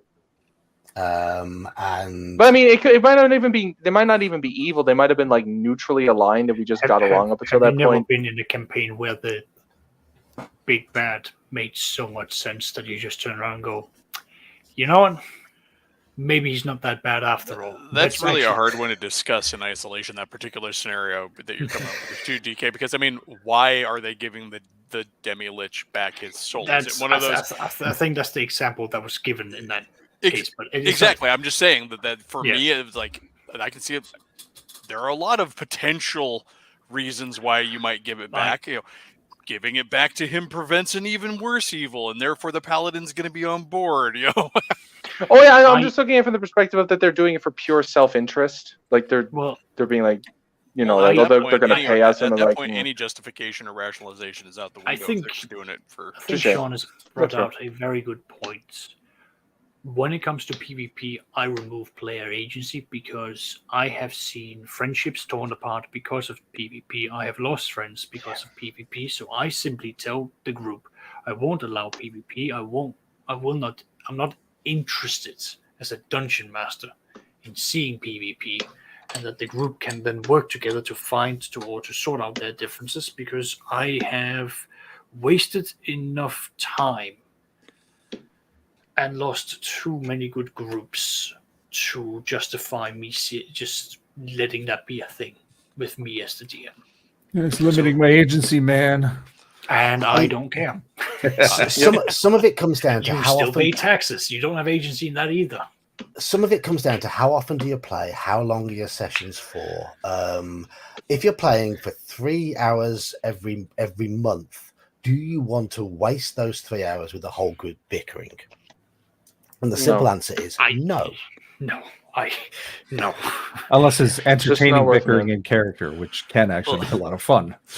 But so long as the players are bought in, right? Exactly. You've got to be able to trust your players. You've got to be able to trust your players to allow conflict. I mean, one of my default house rule for treasure is that nothing belongs to anybody until they leave the dungeon or whatever the environment is, get to a place of safety, and officially, in an organized manner, divide it up. Until that point, if a thief tries to steal treasure, he's stealing from party loot and putting it back into party loot. Sorry. Once they have then gained their treasure and split it all out and decided where they're storing it or what they're doing with it, maybe then things can happen. But until that point, I don't want to have arguments over, I saw it first, it's mine, I grab it. So I nip that in the bud straight away by saying, no, you're not going to do that. You're sharing it out. You don't own it until you get out and you divide it up. And it's up to you how you divide it up when you're out. But while you're in the adventure, it's shared. I'm the opposite. I just it's a free for all. Let the players do what they're going to do, and they will generally act in character. We had Bob the assassin was always using pickpockets to filch gems and stuff before the other players could catch him, and everybody. I mean, the players at the table were aware, and everybody's always howled when he succeeded, or even funnier when he failed and had to come up with excuses. Right? Yeah. Again, you trust your players to deal with that. Certainly, I brought that in for a specific group who we always got together on a Friday night. Most of the time, we'd all had for most of us, it was the end of a week at work, and letting our hair down a bit. And there were a few people in that group who did enjoy trolling the others a little bit. So I thought I don't want them bickering. I don't want them all falling out, which could happen because I can see one or two of them get a bit fed up when one of them in particular is in a slightly trolley mood. Mm-hmm. So I took steps to calm him down. I could have kicked him out of the group, but he was out of game. He was all their friend. He was a friend of all of theirs, and the measures I took fixed that. Yes, you could argue I took away a bit of his agency, but it made the game better for everybody else. But his agency would then impede upon the fun of the others, and exactly. I would rather have the fun of the majority outrule the minority.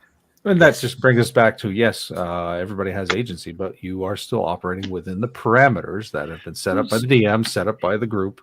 Playing with more often than not, whenever I talk to some of my other players, I often just hear that when these games are run, the DMs often sort of function much like a teacher. You've got to look after the players and make sure that the certain objectives are at the very least achieved, because you have to mediate very often between different players. You have to mediate and give out the sessions, which much like lessons themselves, but that is the whole thing of like the presentation, the communication, the ability to bring forth the teamwork within group projects. That's often how you can almost like interpret it.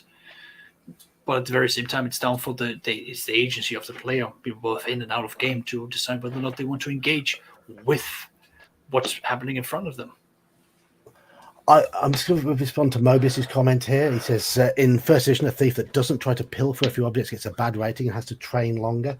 I would counter that by saying, if the thief has balanced that out with scaling a few walls to observe, hiding in shadows, listening, looking for traps, attempting to open locks, generally trying to use their ability to surprise enemies at the beginning of combat to get a backstab in, that sort of thing. Then that will counteract. A thief doesn't have to be stealing, but the thief can also try and steal from NPCs and monsters. It doesn't have to try to steal from fellow players. Yeah, I mean, as far as the rating goes, you want to consider it's important to consider the full breadth of the way the characters play. The player is playing the character. A good aligned thief, of which in first ed thieves could be neutral good. That is the only good alignment available to them, but it's possible. Isn't necessarily going to be stealing everything, but as you say, they're going to be checking for traps and using stealth to scout and all that. So they're still operating within the parameters of the party to get a good rating. I get it why when they say thieves should be thieves to get their rating, but you still have to consider the context within the party function and their alignment, of course. Yes. Yeah. The whole pickpockets thing, like a lot of the class abilities, has often a broader use than just actually picking a pocket. It's also the skill that you would use for, sneakily pulling something off the table at a meeting, or so there are things that the thief could do that aren't necessarily PvP or even PvE monster. It's other forms of PvE. Yes. And that's I want my players to focus on them versus the environment, and not them versus each other. I think that's the best way to phrase it for what I like. Anyhow, I don't use those ratings in first edition anyway. I think the 1,500 gold pieces per week, per level, whatever it is sufficient. So, any bloodshed yet? No bloodshed. No. In fact, we've pretty much hammered the topic. We hammered it into submission. It no longer has agency. Absolutely. But I think the simple fact is, it's not a contentious topic for us. We can see where people are getting it wrong. We pretty much agree that though the people who shout about it on social media, they're going to be in the minority. I think as in with most things, the silent majority are probably much more sensible. But it's just the idiots on social media who shout louder than everybody else, who make it a thing. There are idiots on social media. Oh, I know, right? It's so shocking when I first heard it, my dude. but they're the ones that shout and scream and bawl about it, and they're the ones who make it a thing. And make how many people will read those comments and think, are they right? How many people who are new to the game will read those comments and think, are they right? Is that the way it should be? Yeah. And I think it's up to the likes of us to, even if we're going to get hammered with downvoted or whatever, who cares? I think it's up to the likes of us to put them straight. Yeah, it's funny. I've actually run into situations on social media where I have come in to provide a different point of view or a more tempered tempered take on those any comment, and been hammered. It's just social media. It's just Facebook. Why are you arguing here? I'm like, and exactly like you said, I don't know where somebody's going to come into the game, and I don't know who's going to read that comment. And so, yes, some guy in the thread may just be completely off his freaking rocker when it comes to his point of view. But if nobody else is going to counter that point of view or provide, not necessarily counter, but provide some context or some evidence to the contrary, some more objective look at it too. I mean, you see it a lot of times. You hear me talk about it. A lot of this is just bullshit that that gets conjured up by somebody who's just wanting to make an argument, or from very small samples, that are very loud. I have yet to encounter a ton of stuff that gets talked about in my life as a gamer. Now, that doesn't mean that it doesn't happen, but is it everywhere? At the same time, I don't completely deny it when I hear people talking about it.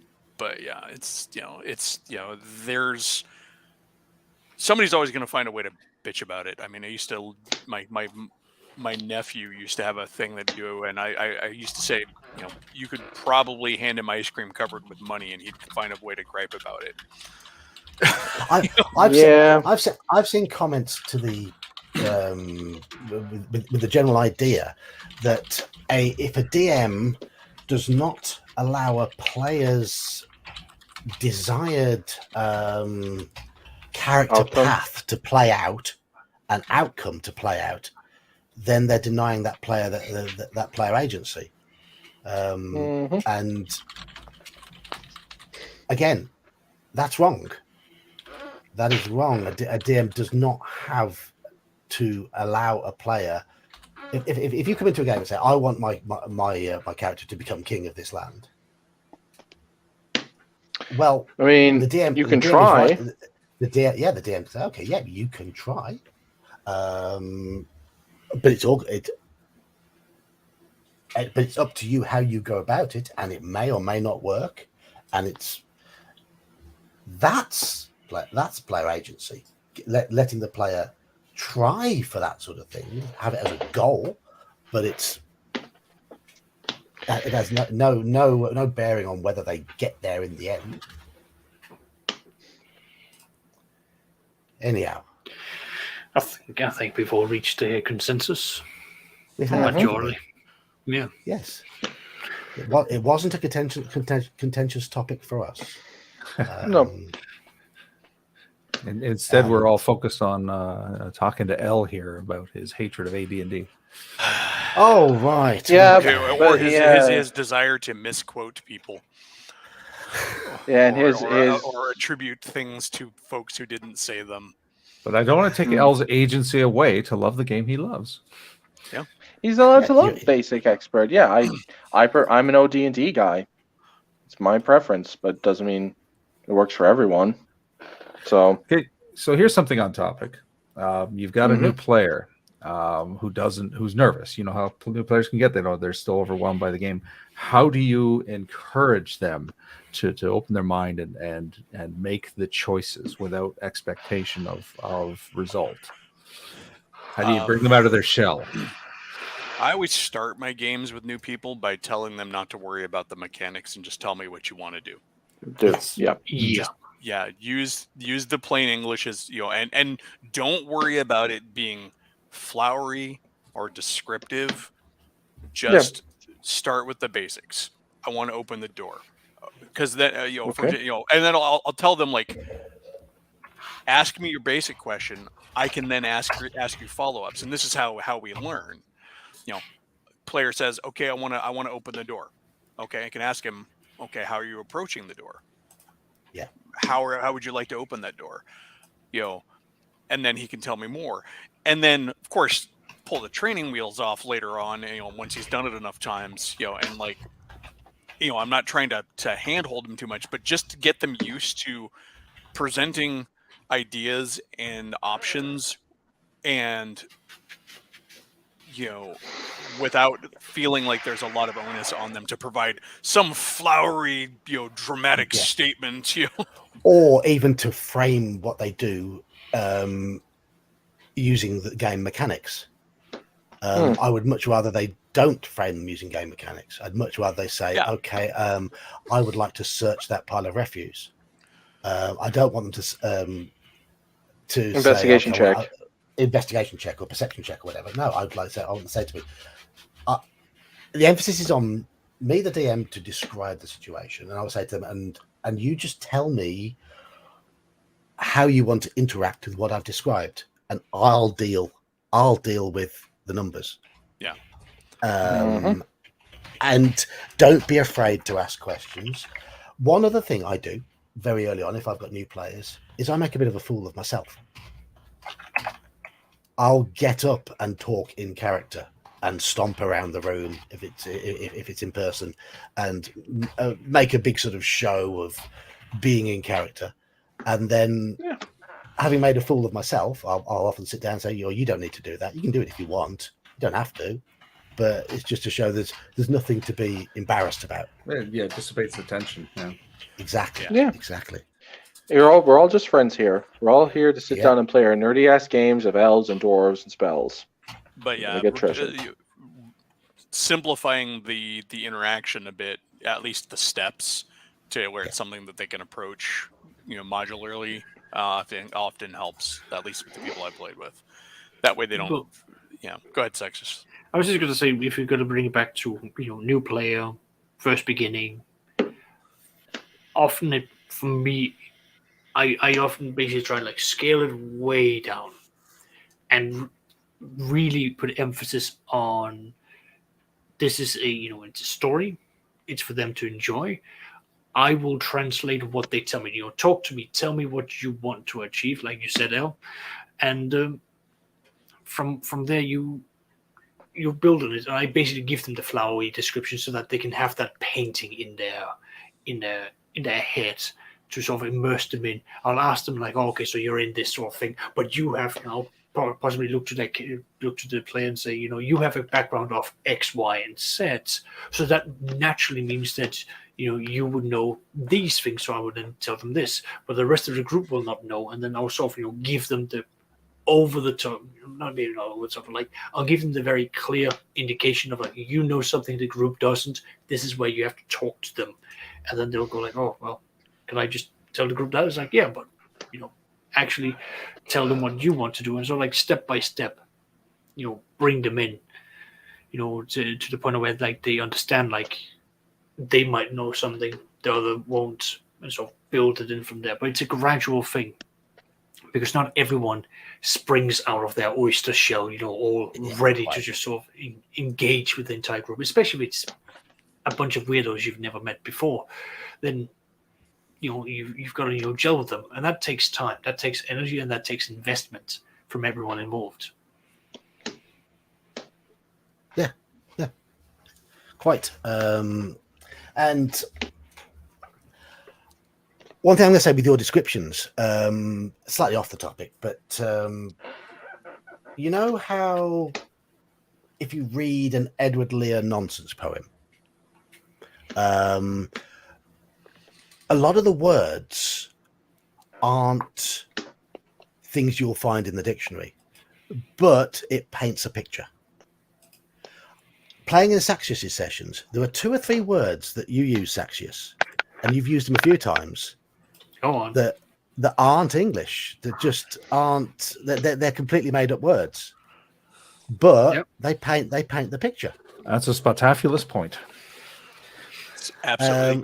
And I'm not even sure. I'm not even sure if you're aware of you're doing it with some of the words, because I'm aware, because obviously English is a language that you've picked up over your time being in England, but that it does paint the scene very well. I come from at least in my family, we very often will just make up words to insert something in. So that's a normality from the family I've been raised in, where like there are certain words in like Danish that you just can't translate, but you will just have certain like noises that will be made, at least in my family, whereas like this, we all just accept this is a part of the sentence, and we understand what the sentence means. This just emphasizes it. So some of those still exist in the Midwest in the U.S., like in Wisconsin, where they have there's a Scandinavian influence there. There are exclamations that don't have specific meanings, but I can't remember what they are off the top of my head, but they've made it into American regional dialects. So no, it's funny. Which words do I say? Like I rarely pick up on it because it's my everyday way of. Now he's going to be all self-conscious. Thanks, Geek. No, I'm not going to be self-conscious. I'm gonna do it more now. But next time you say one of them, I will mention it. Sure. I gotta find the episodes of The Simpsons where they're just where they're talking about the word cromulent and stuff like that. Just making up words. Either that or that really good the ongoing sketches from In Living Color with the one guy who was in prison who would just make up all the words because it's supposed to be really well read. Yeah. Quidgy yes. Who owes who a drink? But that's how language evolves, isn't it? And how language probably developed in the first place in a lot of cases, how words came into being. Shakespeare invented nearly half the words we use today. So, well, I don't know if that's true, but there are a number of turns of phrase that are directed from Shakespeare for sure. Yeah, but I don't know if it's half. No. I'm being hyperbolic. I'm just being hyperbolic. Yeah. Well, I've heard the statement. English is sort of a sponge language, and when we take words and expressions from other languages and just add it to and that's why it's the best. I think there were 4 or 5 words that Edward Lear created for his poetry that have made it into. They're now used. Yeah. They're just now used because they worked so well. I'm not even sure if it's. Well, a good example of nonsense words that have made it into common parlance and through D&D pretty much is Vorpal. People will talk about things being Vorpal even outside the context of D&D now, and I've heard it. That came from Jabberwocky. I think that came from that came from that's what I mean. It's like there's I mean that I've loved that poem since I was a kid, and it makes perfect sense, even though most of it is gibberish. Chortling. I think chortling is one of the words. Chortling. Oh yeah, that was created. It's a type of burbling, because it's like burbling is one I think too. Because babbling. And a lot of them are the reason they make sense because they're variations on words that we do use. Like burbling and babbling, and I think babble comes from Babel. I think it does. But I'm saying you can take that word and twist it. That's my last name is an example of how words change over time. And not necessarily gonna. My last name is a German variation on the name Arnold. Right. And it's just because there are 2 letters in my last name that were separate and became one. I was about to ask you the etymology on bait, as if that was your last name. Well, that is from the Russian Git. Oh God. I am afraid I'm gonna jump off here. It was fun talking to all of you. Yeah, sorry, great talking to you again. We'll chat soon. Bye. Later, dude. And then there were 4. My grandmother getting mad at me once for always wanting to answer, saying "yeah" as a kid, right? And my grandmother's German, and so I was visiting her one summer, and then her ex-husband was visiting, and he's an American, and he's like, Irma, what's the German word for yes? And she's like, well, it's yeah. And he's like, well, maybe he's just answering you in German. She's like, gave him a dirty look because she was like, you're not speaking proper English. She was kind of a hard ass. Like when my dad and her immigrated over here, when my dad was 7, she used to whoop his butt if he spoke German. She's like, we're in America, we're Americans, we speak English now. Meanwhile, my dad's at school teaching all the kids German. So, I would, that's very alien to me as an Irishman. If anything, like the first thing we do is like talk about the greatness of our culture and like cram it in people's faces and say, yeah, you didn't survive World War II and watch your country. Yeah. Well, the fact that my grandmother was 17 during the bombing of Berlin. I'm not saying otherwise, but these are even Irish people who've survived like the famine and the Civil War and the War of Independence and forced conscription in World War I, and they still did this. So yes, but they were probably not tired and fed up of their country. She came to America and she's like, I'm done with Germany. Yeah, I don't know. She's told me German fairy tales when I was a kid in German. I actually spoke German before I spoke English. Meanwhile, she's whooping my dad's butt for speaking German. I don't know what, but it was generational differences, generational trauma. Yeah, I think she spared you because grandparents are always nicer to their grandchildren than parents are to their own children. So I don't know. Probably, but because of post-World War survival instinct, she also could take a beautiful piece of meat and turn it into a gray blob sitting on a plate just to get all the maximum nutrients out of it. And I think my greater point was I'm just a bit saddened whenever I hear people just kind of abandon their culture. I don't know. It's just. Oh yeah, it sucks because when I was in high school, I took German because I was going to be able to talk to my dad in his native tongue. Well, that didn't last long. So DK, you've got that American twang to your Irish. I know. Because, I watched a lot of cartoons. I watched a lot of cartoons as a kid, and I have the tism, so it just sort of stuck. And I was mocked relentlessly for it growing up. Flat out, you don't sound Irish at all. Yeah, no, I know. I thought you were American. No, it's weird. My dad grew up stateside. You're about as Irish as every American on St. Patrick's Day. my dad grew up stateside, moved back, and he sounds Irish, right? My mom was born in Ireland, moved back here, and she sounds Irish. The way you said Ireland betrayed you. Ireland. I know, dude.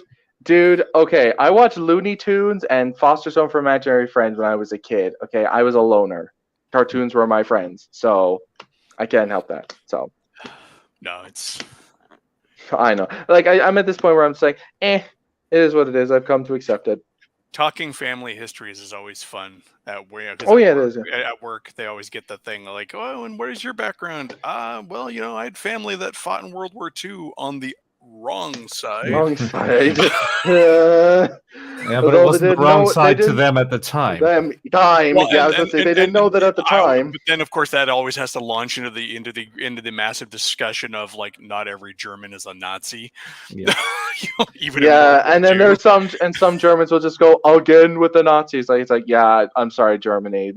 There's going to be a long time before you get that stain out. I'm sorry, you're just going to have. It's important to remember the propaganda machine was used against Germans too, and there were a lot of middle class Germans for whom life was good. Like they were hearing about all the crap going on, and they were isolated and sheltered from the war, and so they only knew what they were told through the propaganda machine. It's actually pretty interesting. But the other thing that doesn't get talked about is that the Germans actually had their own resistance against Germany.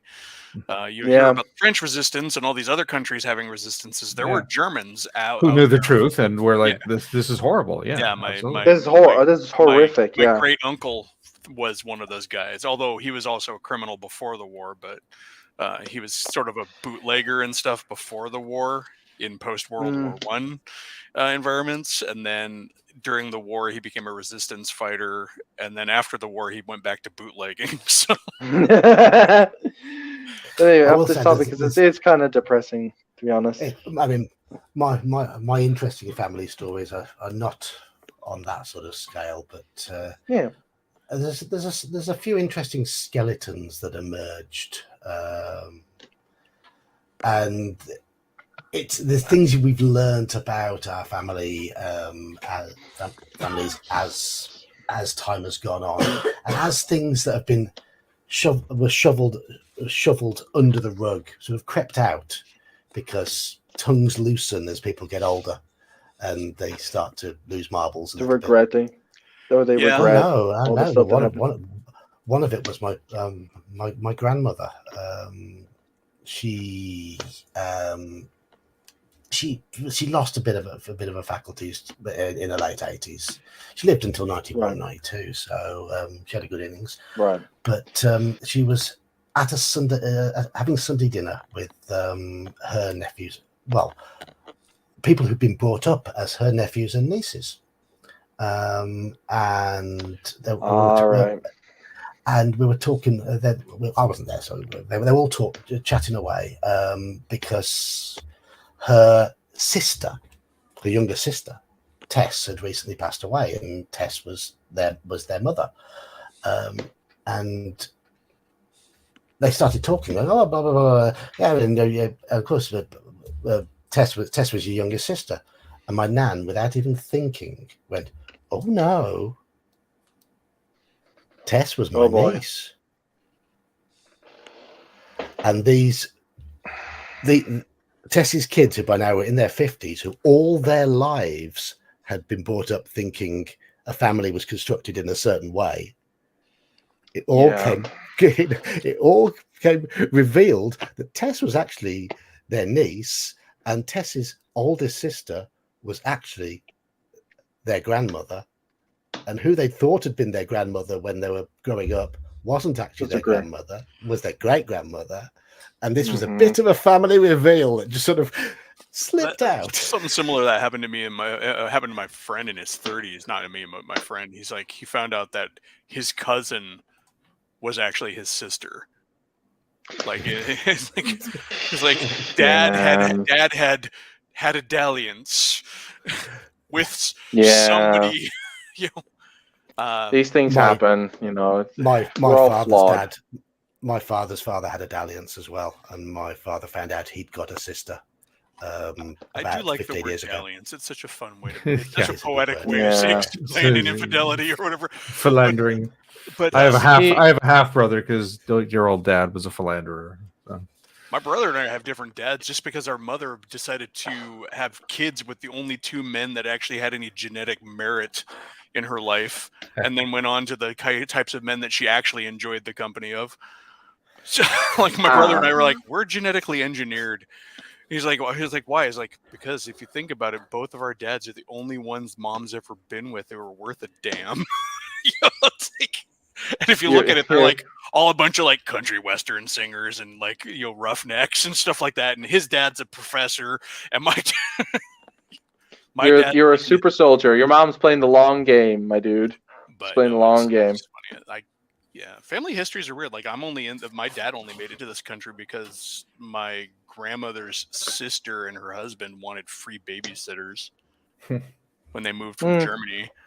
They wanted to take my great grandmother with them, and she put her foot down. She's like, "Not without your sister and her son. Otherwise, I stay here in Germany."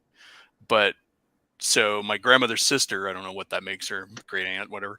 She had married a man who, before the war, was making tons of money by basically, raking it in after post-World War I construction. Then during the war, he was raking it in through selling war munitions and construction contracts for the Nazis and all that. And then after the war, he was starting to rake it in by basically bilking everybody for the reconstruction of Germany. And when they made it plenty of money, he's like, let's move to America and be socialites. Right. And so they want to take great grandma with them to be the babysitter. I'm going to divert us now, as is my way. Okay. Because people are discussing the concept of technology in RPGs, in fantasy RPGs. Yeah, someone brought that up earlier. Let's try and have a productive last 30 or 40 minutes of the stream. Technology in D&D. I am okay with thing that exists in world, or in like the use of technological tools. Now, not to be pedantic, what do we mean by tech? Like, how far are we going with this? Like, advanced weaponry, gunpowder, magitech, electricity. Okay. How far are we? You've got like a default generic D&D world. Right. How do you react when somebody says they want to use guns? Depends on the standard. I roll up a newspaper, bat them on the nose, and go no. If it's not part of the world, if it's not part of the world I've set up, then no. Yeah. If someone is like, say, I'm going to play a Dark Ages style world, and someone says, I want a flintlock pistol, no.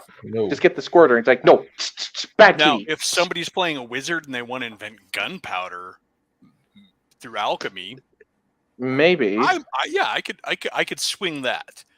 If they really want to go through the logical steps to make a gun, I probably wouldn't disallow it. It's just not going to be easy.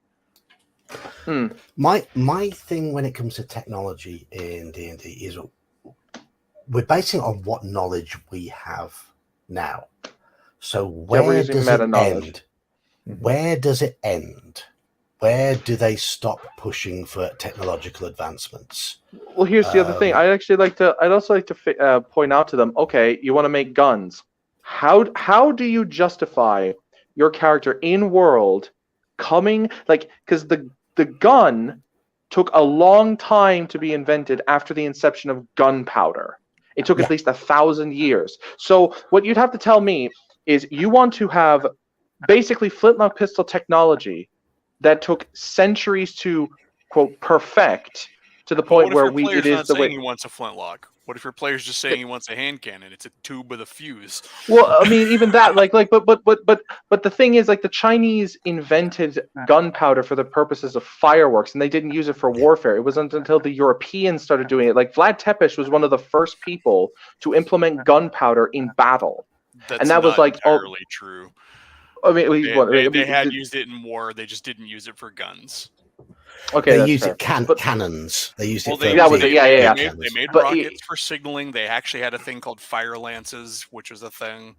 All right, okay, I forgot about the fire lance, but yeah, like in the sense of guns. But the point I'm driving at is you're basically going down several chains of innovation to get to the thing you want. How would your character even begin to conceptualize this? How does your character conceptualize a dragon? Well, they've seen a dragon, but they've never seen gunpowder before. If they saw like a type of crystal explode or its powder is flammable, I'd be like, can we stabilize this like gunpowder in our world? I'm like, okay, sure, that's possible. So I'm gonna take you down a line of logic here. First of all, it depends on the player or the character, I should say, not the player. Yeah, of course, yeah. Is the thief going to be the guy who thinks of it? No. The wizard, probably not. And I'm going to call you back to the original rules for Fireball. it talks all about how fire goes down and narrows and follows out to a certain volume. So your wizard who knows fireball is likely going to have an understanding of like thermodynamics and physics and energy and stuff like that. So if the player character comes up and says, my wizard, I'm going to try, my wizard is going to try and find a way to synthetically produce fireball that's not magic. Okay, we're on the roll. The basic principles of directing that down a tube is in the fireball spell. Yeah. So fair enough. If a wizard player came up to me and said, "Okay, I'd like to get a long metal tube, and I'd like to cast fireball, and direct it with this long metal tube, essentially making a form of flamethrower," I'd find that quite amusing, because he's using his fireball spell. He's got that third level spell that he's learned, and he'll only get to use it once a day. Typically, I mean, you could just use that to reskin the Wand of Fire, right? Yeah, that is true. It's the equivalent thing, only it's technologically based instead of enchanted. Yeah, I mean, stinking cloud spell could be a pot full of chemicals too. I mean, and that's of course that's the other step in the development of gunpowder that before guns there were bombs and there were grenades. Now, I mean, like even Greek fire, like even like comes back to like the tube thing with the fireball example, like you said, Greek fire is fairly old. Like people knew how nozzles worked. So gunpowder is just a matter of making a strong enough nozzle to channel what you're doing. They knew that things could project things because as soon as they had the crossbow.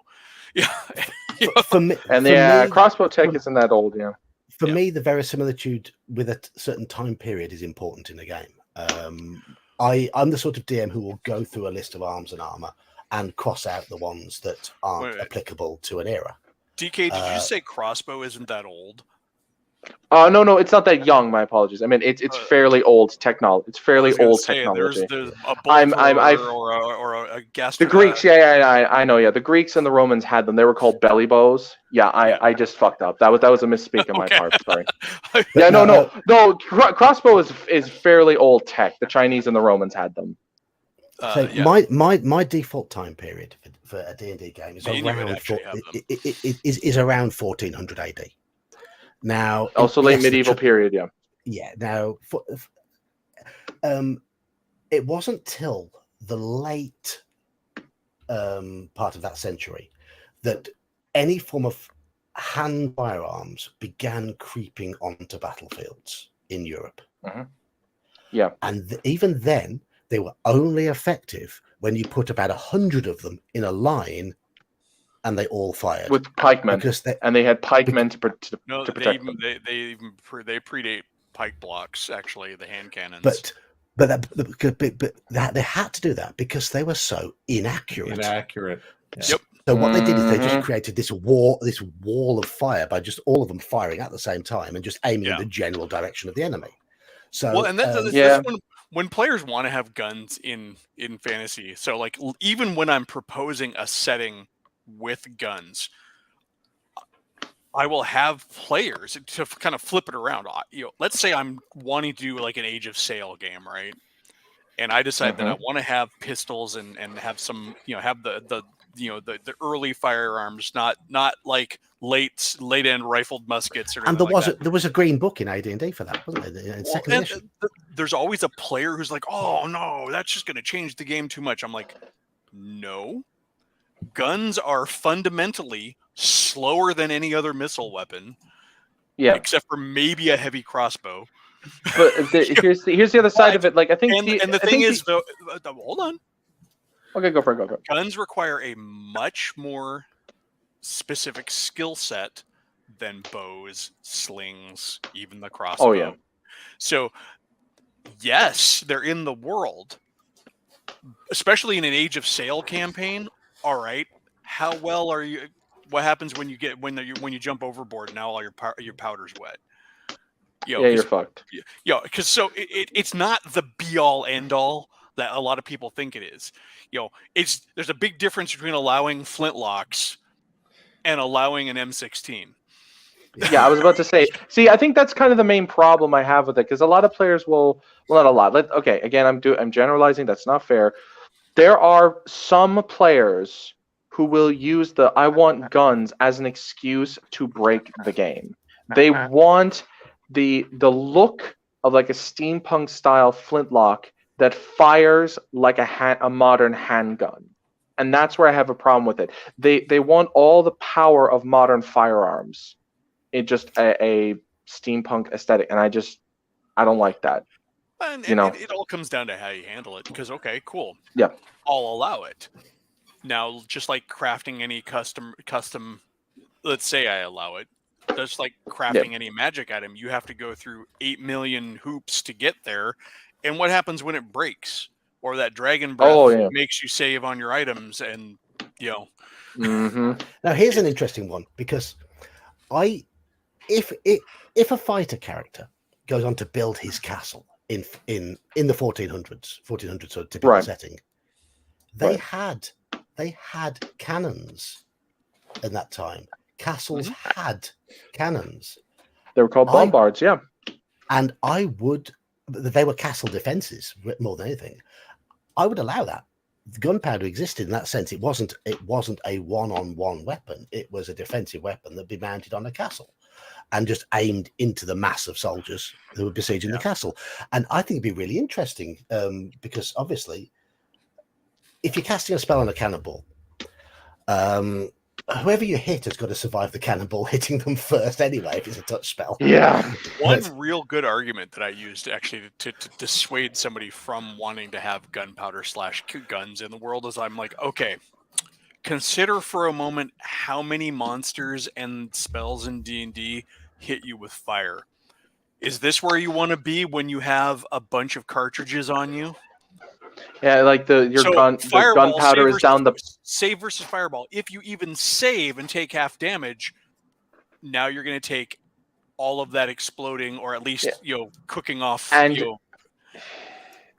if there's a chance the gunpowder in the barrel of the gun from that fireball explosion is going to blow up. And even if you survive the bandolier of explosions, your gun's going to get sundered. You're not going to have a bandolier of explosions without compression. It's just going to flare up on you. Oh yeah. But I'm saying it's gonna But even if say those save and you don't take, the gun's probably going to get sundered. It's going to explode, and then your gun's done. Well, it probably not. Well, actually, with simple firearms, it's probably just going to fire off. Oh yeah, you could actually hit an ally with that in a different because assuming the material survives the fire, which is unlikely. Early editions would have had you making item saves for everything you're packing and stuff too, probably. Right? Yep. But assuming the gun survives, but you have powder in there and ready to go, it's gonna fire off. Which means you're just gonna have a random rifle shot or pistol shot go off. All I'm gonna say is you better hope your allies aren't in front of you when that happens, because they're not gonna be too happy when you shoot them in the back. And if your pack mule carrying your backup supply of gunpowder in the cask gets hit, I'll just go away real quick. No.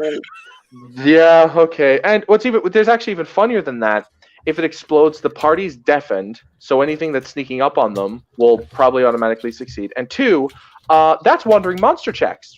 Because if you explode like a massive explosion like that, a detonation in a contained environment like a dungeon, I'd say probably it'd be heard from like a level below. Everyone in the level you're on at least will have heard it. Everyone.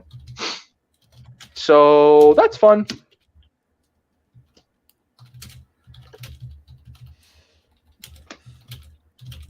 I do occasionally like to engage in some weird fantasy where you do have Expedition of the Barrier Peak stuff, but that's an exception. It has to be part of the campaign. Yeah, I don't know how I feel about including laser tech, but I suppose we already have blasting ones. Again, laser tech. So here's the deal, though. Having gone through the Expedition to the Barrier Peaks, you're lucky if you make it out of figuring out how to use that laser pistol without losing a hand, because it can blow up in your hand. That's very true. Well, you don't have to like it, but we're talking about this. It's on topic, man. But You're the one who wanted to talk about technology in the game. But the other thing is, okay, That's true. That laser pistol was really awesome for as long as you had power packs for it. Yes. Well, And those are charges. And unlike with a wand that might get recharged through magical means down the road, like if a player says, "Hey, I want to find a wizard to maybe recharge my wand of fireballs," I'd be like, "Okay, you can do it." Because there's magic that made the thing in the first place. You can at least extrapolate that there's probably magic to recharge the wand. The wands are specifically rechargeable in some cases. However, but you're gonna be much harder pressed to say, yeah, you can find a wizard who can figure out how to make an E-clip for your laser pistol. I cast lightning bolt at it. And now you tried the internal workings of your laser pistol because it's not designed to be. No, it charged it. It charged it. Look what Thor did to Iron Man. It charged it. If you want to research the spell Melf's magnificent charging cable, you can do that. Sure. Go find an illithid who doesn't want to suck your brain out, and then maybe they might teach you. Yeah, that might be a great way. But they deal in biotech, so it doesn't matter. Yeah, but I'm just saying, like, you might find one, but it's all a matter of whether you make it out of the Underdark alive, But the whole point is like, I mean, we came out of Expedition to the Barrier Peaks. One of us had a suit of power armor. Sweet. Which is really great until you run out of power and you're wearing it. And you're like, I can't. Oh, you can't even take it off. Well, you can. You can take it off. Somebody else has to take it off because it's not working anymore. But again, they had that whole tech tree in there for figuring out how the stuff worked, and some of those results were very catastrophic. There's none of that with magic with wands of fireballs and stuff. Like there's no flow chart saying results in a catastrophic explosion or anything like that.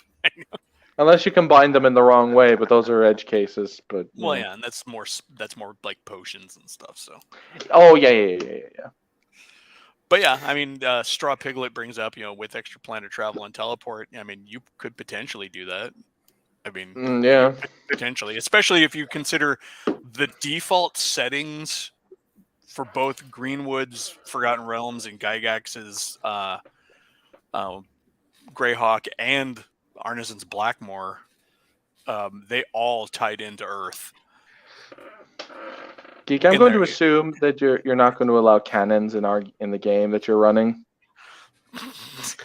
If you get to the levels where you can have an army and a keep, then go on. Yeah. Okay. But you've got to get to those name levels to do that. Right. And it's a long old haul. All right. Take a halfling. They get to name level at 8. So you. I mean, now that said, I've come up with ways to do firearms that are fantasy specific. I have in my campaign world, there's a weapon called a Dwarven Runelock that looks like a gun, but it fires basically a solid iron crossbow bolt or a steel crossbow bolt, and it has a hammer, but on that hammer is scribed a rune of thunder. So when the hammer clicks, it produces a thunder effect that projects the bolt out of the barrel. It's a magic item that works like a gun and exists in a very narrow, but it's still a magic item. So that's fair. Yeah. That's a way to handle it, A friend of mine wanted a compound bow in D&D, and so he's like, because he was like, compound bows are cool, right? With the cable, with the pulleys and stuff. I'm like, pulley, yeah. I'm like, okay. And so he found some sage to work out the math, and now his character's walking around with a compound bow. Is it tensed to his strength? Probably, because back then we played with bows built for strength, so that's old AD&D stuff. Yeah. I basically, whether or not it's historically accurate, I don't go for accuracy in that regard, but go for verisimilitude. Yeah, and well, in AD&D you have the longbow and shortbow. You have the composite long and composite short. Yeah. Treat the composite bows as the ones that can be tensed to strength. Yeah, a lot of people did that. The only time I'd ever allow strength bonuses to ranged damage or ranged attacks would be for handheld things with a fire rate of 1.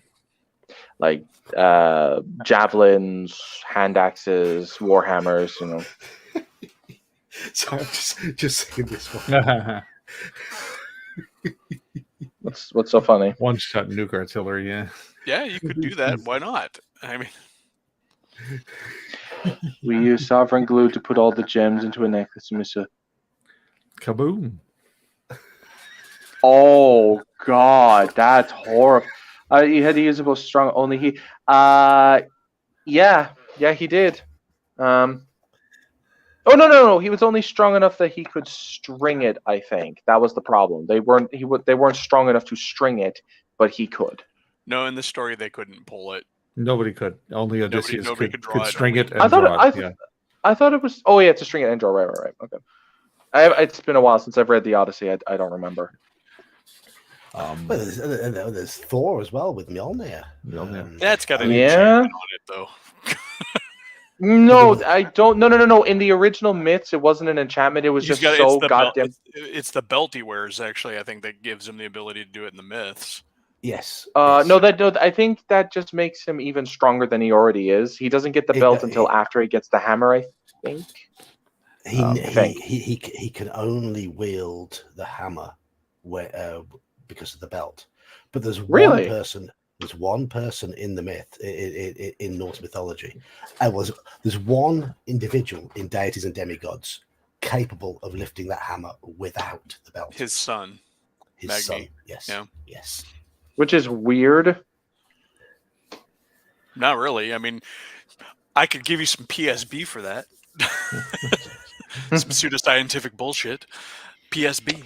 But basically, after wearing the belt long enough in his life, the magic of the belt transferred to Thor's body to a degree where it was able to pass into his offspring. Okay, that's fair. I'll take it. It's all bullshit anyway, but it's pure PSB. So the magic of the belt, lived on in Thor's knackers then. In Thor's knackers. Well, I mean, it was just above his crotch, so I mean that does track. Yep. Kabuki Kid's talking about weapon specialization for bow in First Ed, the way it breaks the game, and I agree. That's why I like to stagger specialization in First Ed. So I would just you can't get it until 4th level to begin with, and then if you're doing a bow, you have to wait because it's 2 slots. You have to wait to 7th before you're finally specialist. That makes sense. I prefer the method of just making sure only melee weapons can be specialized in. I find it's just a lot less of a headache. It's a fair ruling.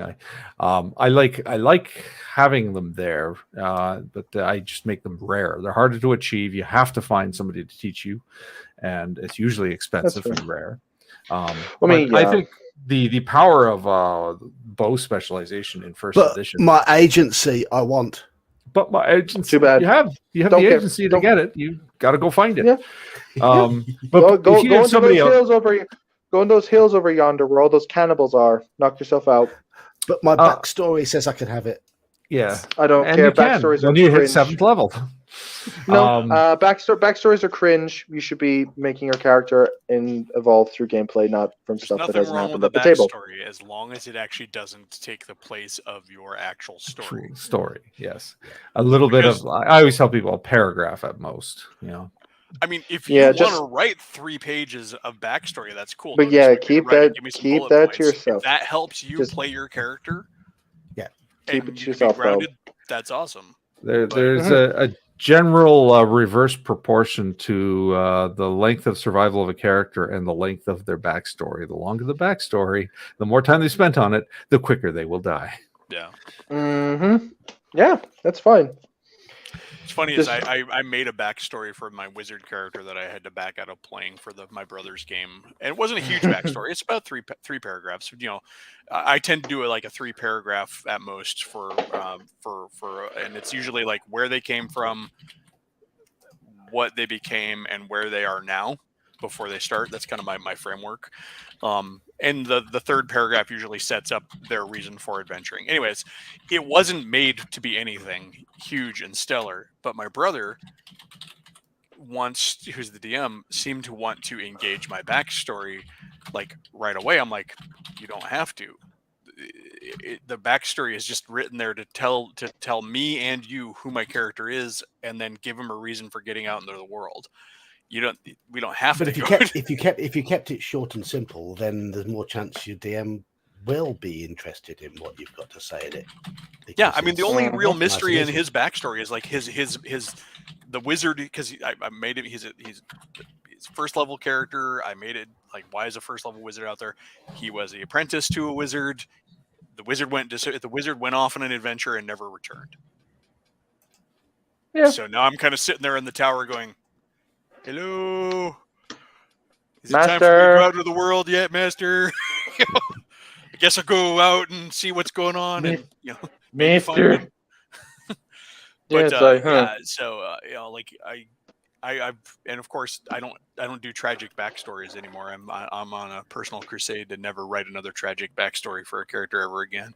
But based, because they're always. I mean, I in fact I try to do the reverse. I try to write relatively happy backstories. Yeah, just like here's the backstory for you. I was a farmer. My parents didn't have enough money to feed me, so I had to get a job, and now I'm adventuring. Yeah. Simple as. That's a fairly easy backstory to do. Oh, I'm a wizard, and I have debts to pay. I have student loans to pay off. I'm a thief, and the Thieves Guild want my head. I'm a cleric on crusade. There you go. Simple. I just came up with these off the top of my head. One of my most recent ones was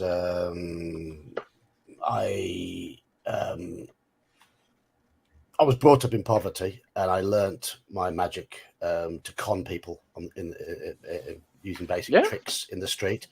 I conned an innocent guard out of his earnings, and he reacted badly to it. Went and got himself maimed, trying to earn the money back. Now I'm adventuring to try and pay back his wife because he now can't support her. There you go.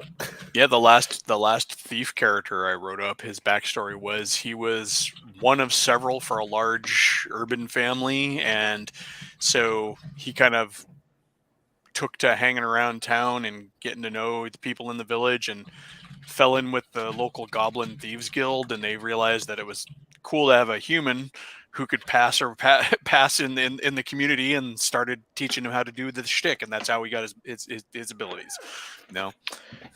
It's just keep it simple, keep it short, keep it simple. Give it a read. Give it a kiss. Keep it simple, sweetheart. Yeah, but to be honest, I prefer games without backstories. I like backstories to emerge through playing. Yeah. Like, it also depends on the game that you're playing. Like in the Greek game that I play, and you have to like do a questionnaire to like explain like your family history, the kind of parent you might have, the kind of enemies you might make. Like that's important for that, but most of it is just like, what stuff do you like, or how do you react to this? It's very simplistic stuff, but I think the key is that backstories are not necessarily bad. It is the presentation of the backstory that's usually the problem. No, I mean, you can have a huge idea for where your character came from in your brain. That's fine. It doesn't need to be written out, and it doesn't have to be foisted onto your DM. Like that's the other key thing. Yeah, I mean, I have my noble swordsman character, which is the previous character I got to play. The short version of his backstory is he's a noble who is out in the world trying to make fame and fortune for himself, because he's never going to inherit anything, because he's like the youngest of four. Your brother was the heir and you were the spare, basically. And then there's a longer version of that explains like some of his cool stuff, but that was for me and not the GM. If you want to write 20 I have pages, my elevator pitch, and then I have my actual backstory. if you want to write 20 pages for yourself, that's fine. But just give me 3 sentences. Just give me 3 key sentences from it that I can use. I love my Call of Cthulhu players. Like they were really quick and concise. Like my wife's like, she grew up in money. She was a nurse during the war, and after the war, she picked up the family business, which was basically being a psychic. There you go. And then another guy's like, him and his brother went over there, came back. His brother was wrecked. He's now a reporter trying to figure out the truth behind what wrecked his brother because he saw something, and then something the other his guy, mind could not comprehend. Yep. And then the other player, one of my other players, my nephew, who came into the campaign later, he's like, he's an aspiring adventure writer who figured he needed to get some actual adventure under his belt to make it legit. Here's one I like. Here's one I liked for Call of Cthulhu. My players, when they ran through the Horror on the Orient Express intro sort of adventure, the 1890s one, had no backstories whatsoever. They just had characters that they played through, and they only one of them got away unscathed. One of them got this one particular player. His character got driven insane and was badly scarred. Then when we started the 1920s one, he created his original character's nephew, who wanted to find out what had happened to his uncle because he loved hearing his stories when he was younger. That was his backstory. But it made me, when they went into the Dreamlands in one section, I put his uncle in the Dreamlands. Ah, boy. So, and I just added it in there. It wasn't in the adventure. I just added it in there. It was an opportunity. And the player thought that was great. Thought it was really, really good to see his old character sort of come back and be all scarred and mutilated and mad. And yeah, I actually like it. I actually like it when DMs because when Aaron, like when he was running his OSC game and he was going to use for like basically he's going to take aspects from his OSC game to his 5e game. He basically said, I'm going to use the old characters like my cleric Sir Michael and make him like the head patriarch of the Church of St. Cuthbert. And I was like, yay! My character has longevity. I'm so happy. I love it when DMs do that stuff, or like these little cameos, that it basically means your characters matter beyond the game. Yeah.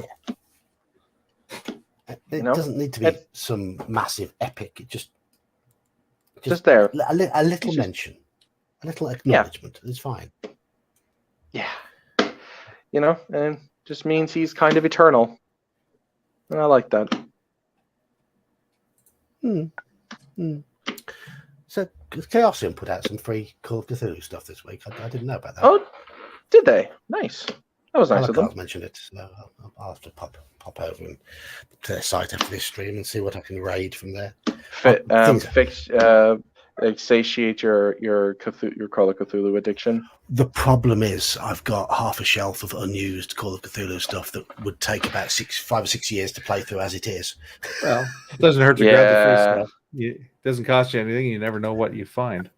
Exactly. And you can always adapt it for something else. Yeah. It's just this was a good stream. Chaosium and short stuff that's short stuff that supplements this one. Where is it? That's an interesting shirt you have on there, John. What is that? It looks like a Merileth. It's a Tool shirt. Tool, okay. It's Tool. I've never heard of Tool. Haven't you? No. Remember how young he is. Yes. Do you like heavy music? My youngest boyfriend is a huge Tool fan. I like metal. I like metal music, yeah, but I don't know if I've listened to enough heavy metal to say I like it or not. Tool's but I'm not opposed. Tool is prog metal. Sounds pretty good. Yeah, I like low end of metal. Yeah, some of it's heavy. Some of it's very heavy. Crunchy, but not necessarily heavy. Yeah, I listen to melodic death metal, so that sounds kind of up my alley. So yeah, Let's check them out. Nameless Tool Horrors. is nowhere near the same category as death metal. Oh no. Probably Oh, wouldn't No, like them. melodic death metal. It's still a category of death metal, man. And yes, Kabuki Kid, they are incredibly good live. They are such technically gifted, Competent. Yeah. Especially the drummer. The drummer is. Yeah. He has been described as being the best living rock drummer because, of course, Neil Peart and John Bonham and people like that are no longer with us.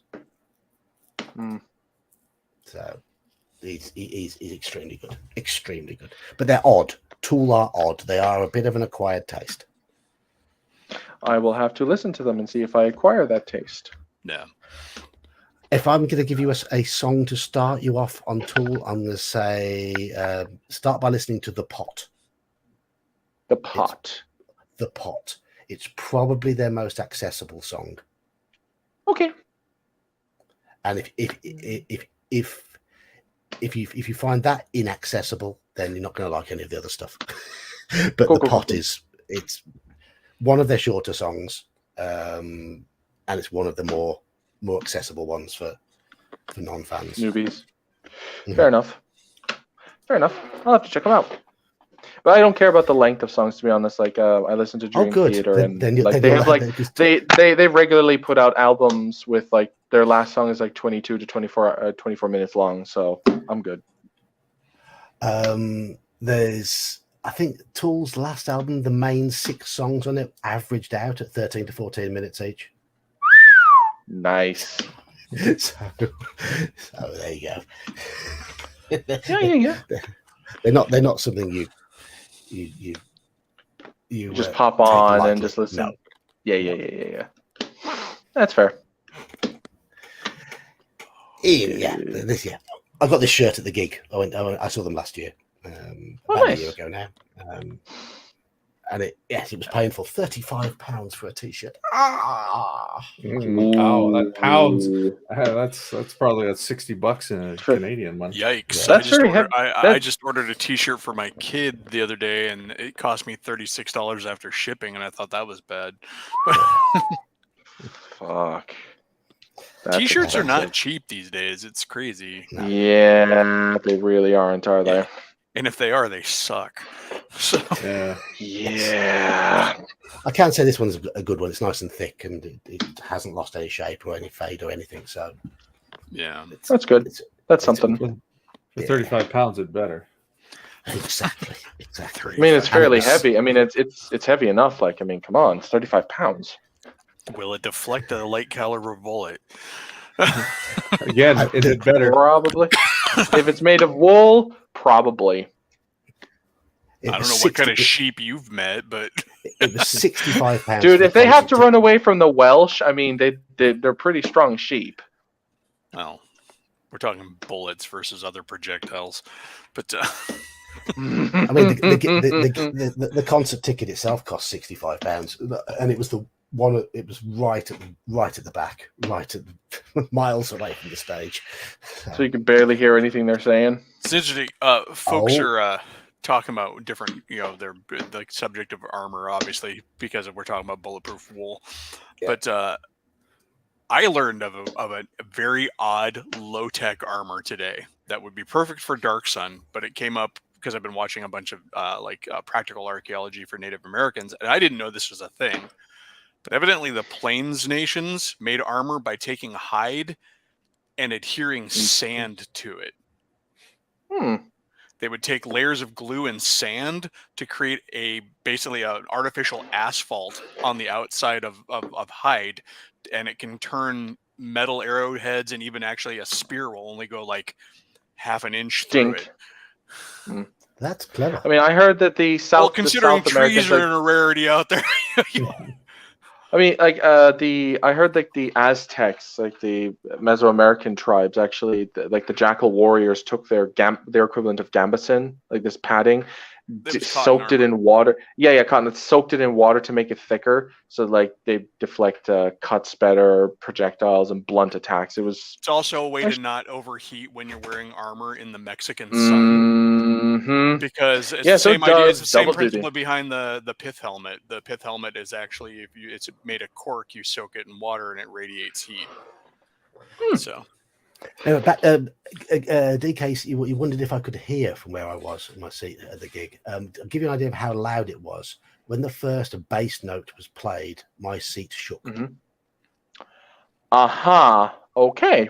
All right. That's that answers how that loud question. it was.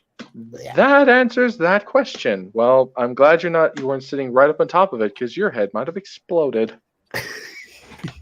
My seat, I was in a seat at the top, and the seat shook. To address Kabuki's comment, oh wow, that sounds heavy. The advantage is that it's heavier at the start of the fight when you're fresh, and lightens up as you fight, and the water evaporates off the cotton.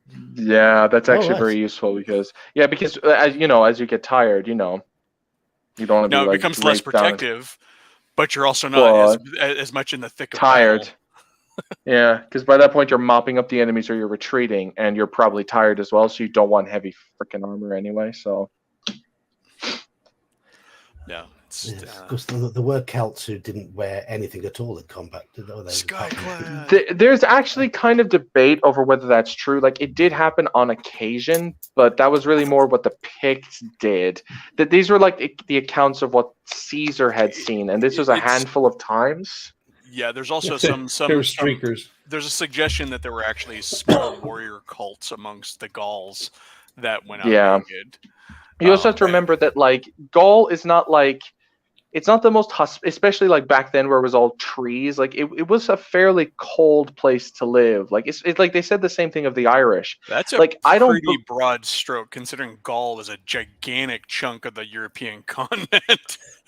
I mean, yeah, but I mean, like generally speaking, like at least half of it was like not exactly that warm. Like it wasn't like freezing. It was mostly France. That's France and parts of Germany. Yeah.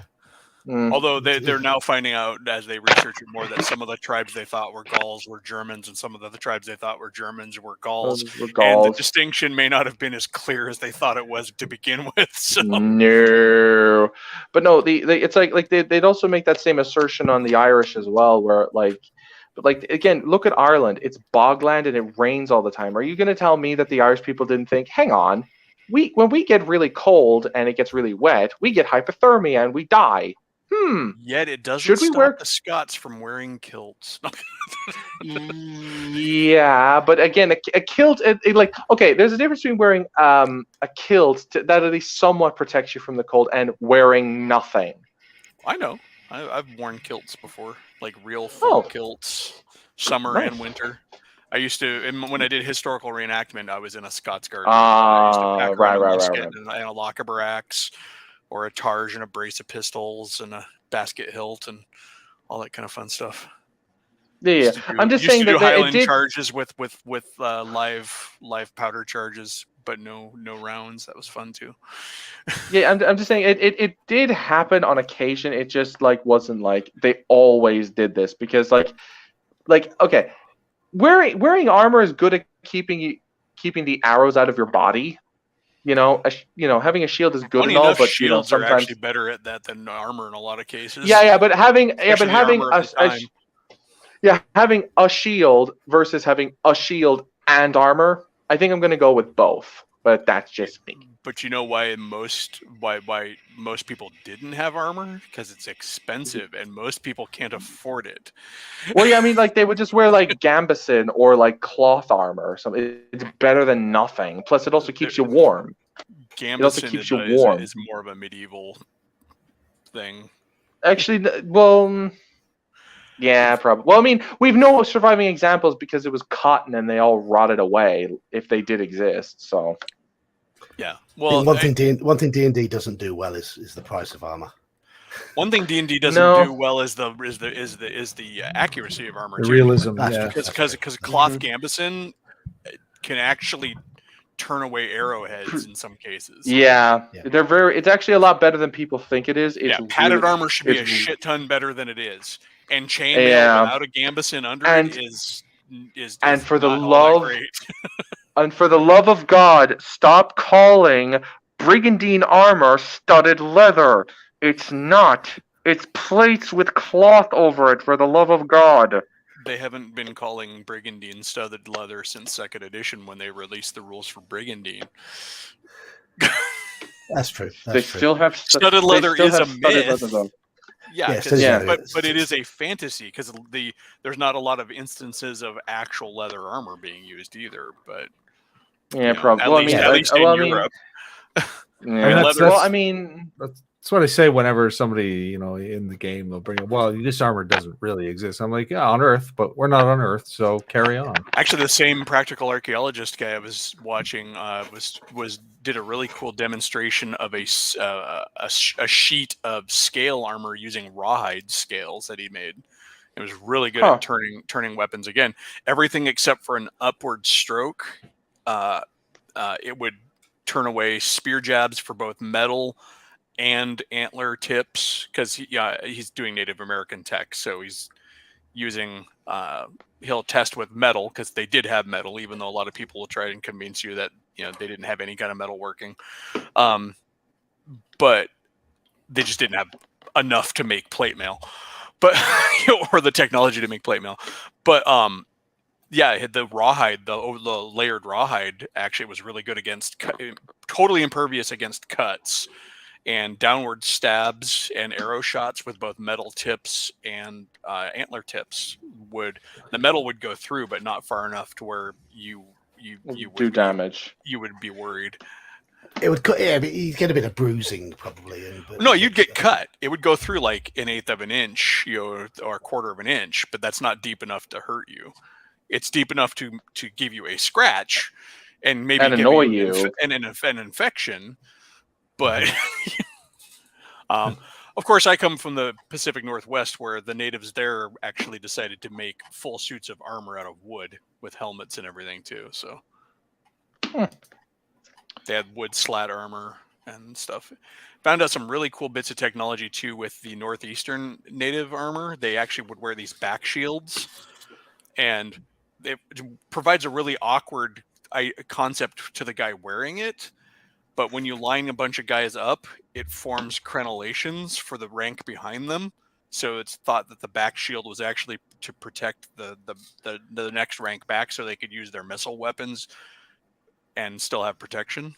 And actually gave you the added bonus of not letting you get hit, keeping you from getting hit in the back of the head with rocks and stuff from the ranks behind you. Yeah, Mage, you're an OSE stalwart. I'm thinking of adding in the armor types from Rules Cyclopedia, as in scale mail and splint or banded mail. Right. They also came out in Companion. OSE has a magazine called Carcass Crawler that has all of that catered to OSE specifically. Yeah. I don't think it's much different, but I can send you the PDF. Yeah, great. I mean, it's worth doing. I mean, I like having those a couple of extra little armors in there just for a bit of choice. Actually, since we're about to wrap this up about the game, Geek, are there any restrictions on what classes we can play? I'm using the advanced rules for character classes, and you can pick any of it. There's no multi-classing. That optional one is out. Okay, that's fair. Level limits are in place, so the human bonuses don't exist. So, but apart from that, just go with. Well, are we doing racist class or what? No, we're doing the. Okay, so it's sort of the semi AD&D adaptation that's in the advanced book. Yeah, I haven't read through like the advanced. Advanced classes, but no multi-classing. No multi-classing. No race class split. Okay. Yes. Okay. So you can have cool. And yes, I will allow dwarven clerics. Yay! That's it. You just lost mages completely. He's just like, nope. That's a line too far. That's a bridge too far there, John. It's because what about gnomes? They're allowed. It's because the main god in the world, it's going to be this part of the world is monotheistic, and they all worship a particular god who is full of beard, is red of coat, and is the god of gifts and beards and being jolly. And oh right, I forgot this was Christmas. This was the Christmas thing. I forgot. Yeah, that's what you had me as the druid with the gnomes. I forgot about this. Nightmare Before Christmas, I have to play describing Santa Claus to the crowd. If I Sandy Claus. if I get to roll up a paladin, I will absolutely be a paladin of present giving. I have to now. Perfect. I have to do it. Paladins in OSE Advanced only need a 9 charisma, so they're pretty easy to play. Yeah, but it's 3d6 down the line. It's not guaranteed. So yeah, but a 9 is still fairly attainable. A 9 is like true. an average roll, dude. Yeah, but remember, we're using Avray. Avray hates you. She is an evil little witch who despises the grunt. Yeah, so that's why I said I'm still convinced that Roll20's dice algorithm. No, use Roll'em. Use Roll'em. I'm serious. Roll'em is. I'm not gonna start dealing with all sorts of peripherals and stuff. I'm still gonna use it because it's right there. But not to mention playing Call of Cthulhu on Roll20 is really nice. I'm recommending this to Geek in case he doesn't know. In case he doesn't want to use like Roll20 as well as Discord. I'm just giving him the option. What are you saying, Elf? Oh, I wasn't saying anything. I was saying Roll20 is Call of Cthulhu is really good on Roll20 actually. It's the character sheet's written nice and interactive, isn't it?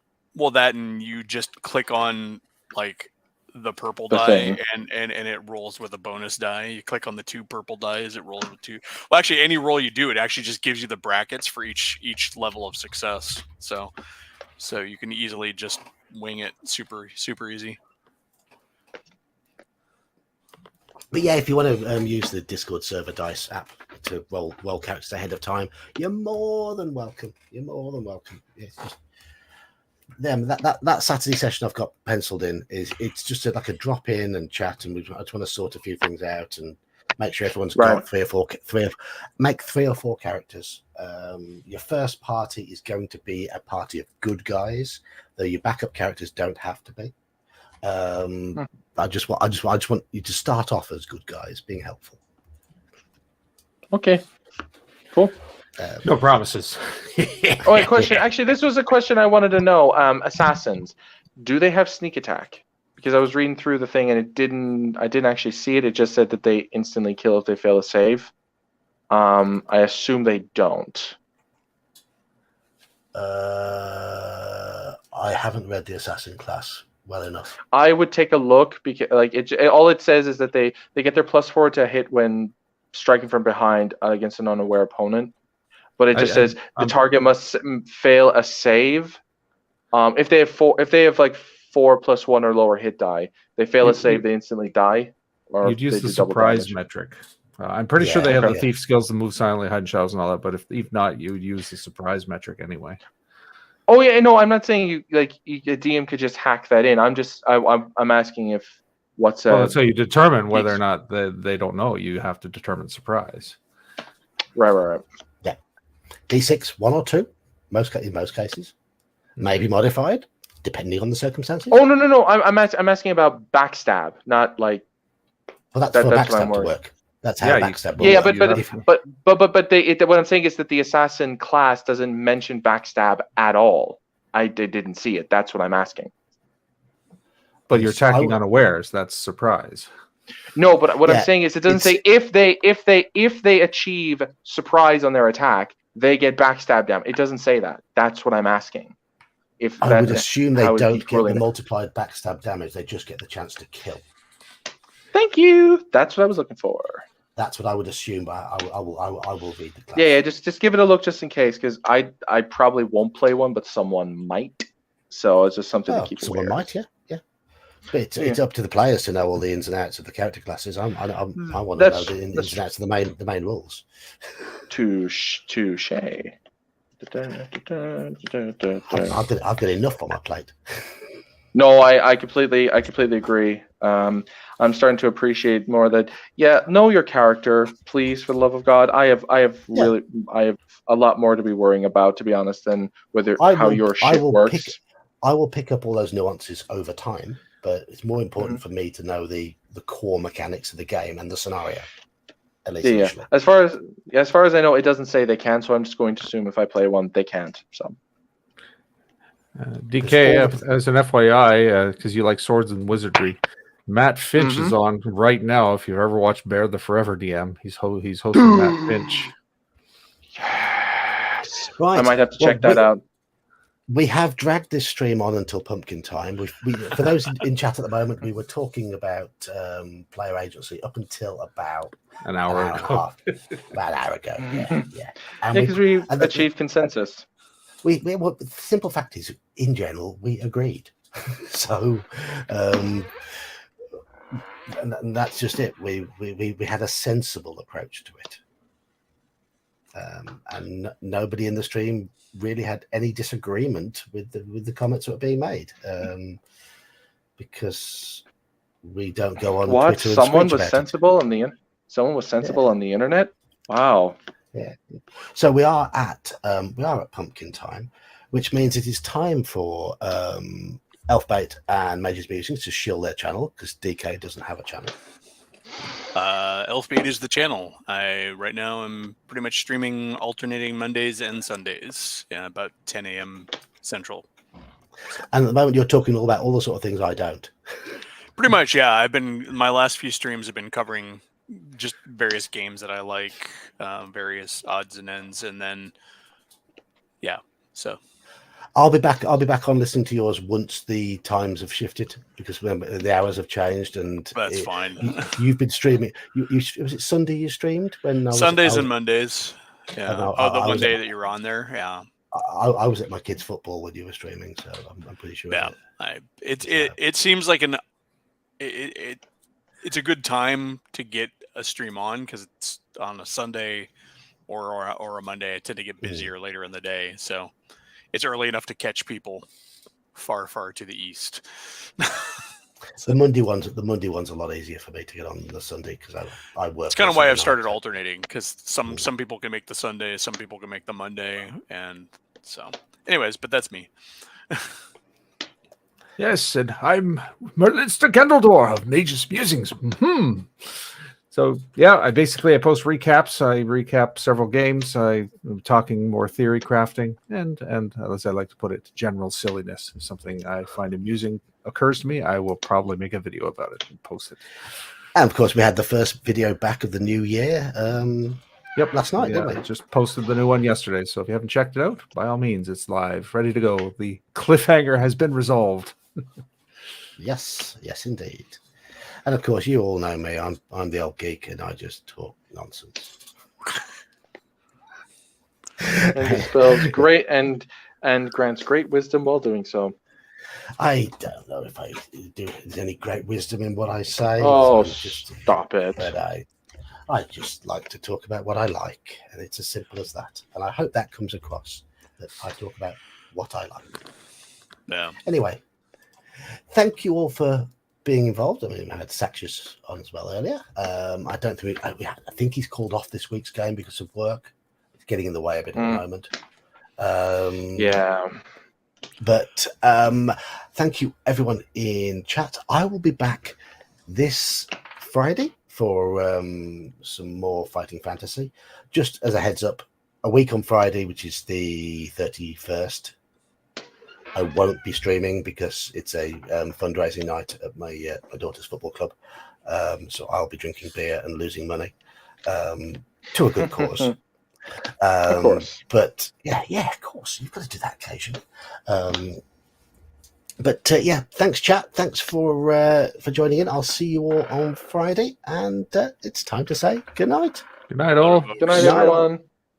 Bye. Yeah, I'll do some more module rankings, Kabuki Kid. I will do some more module rankings. There will be some more videos on that.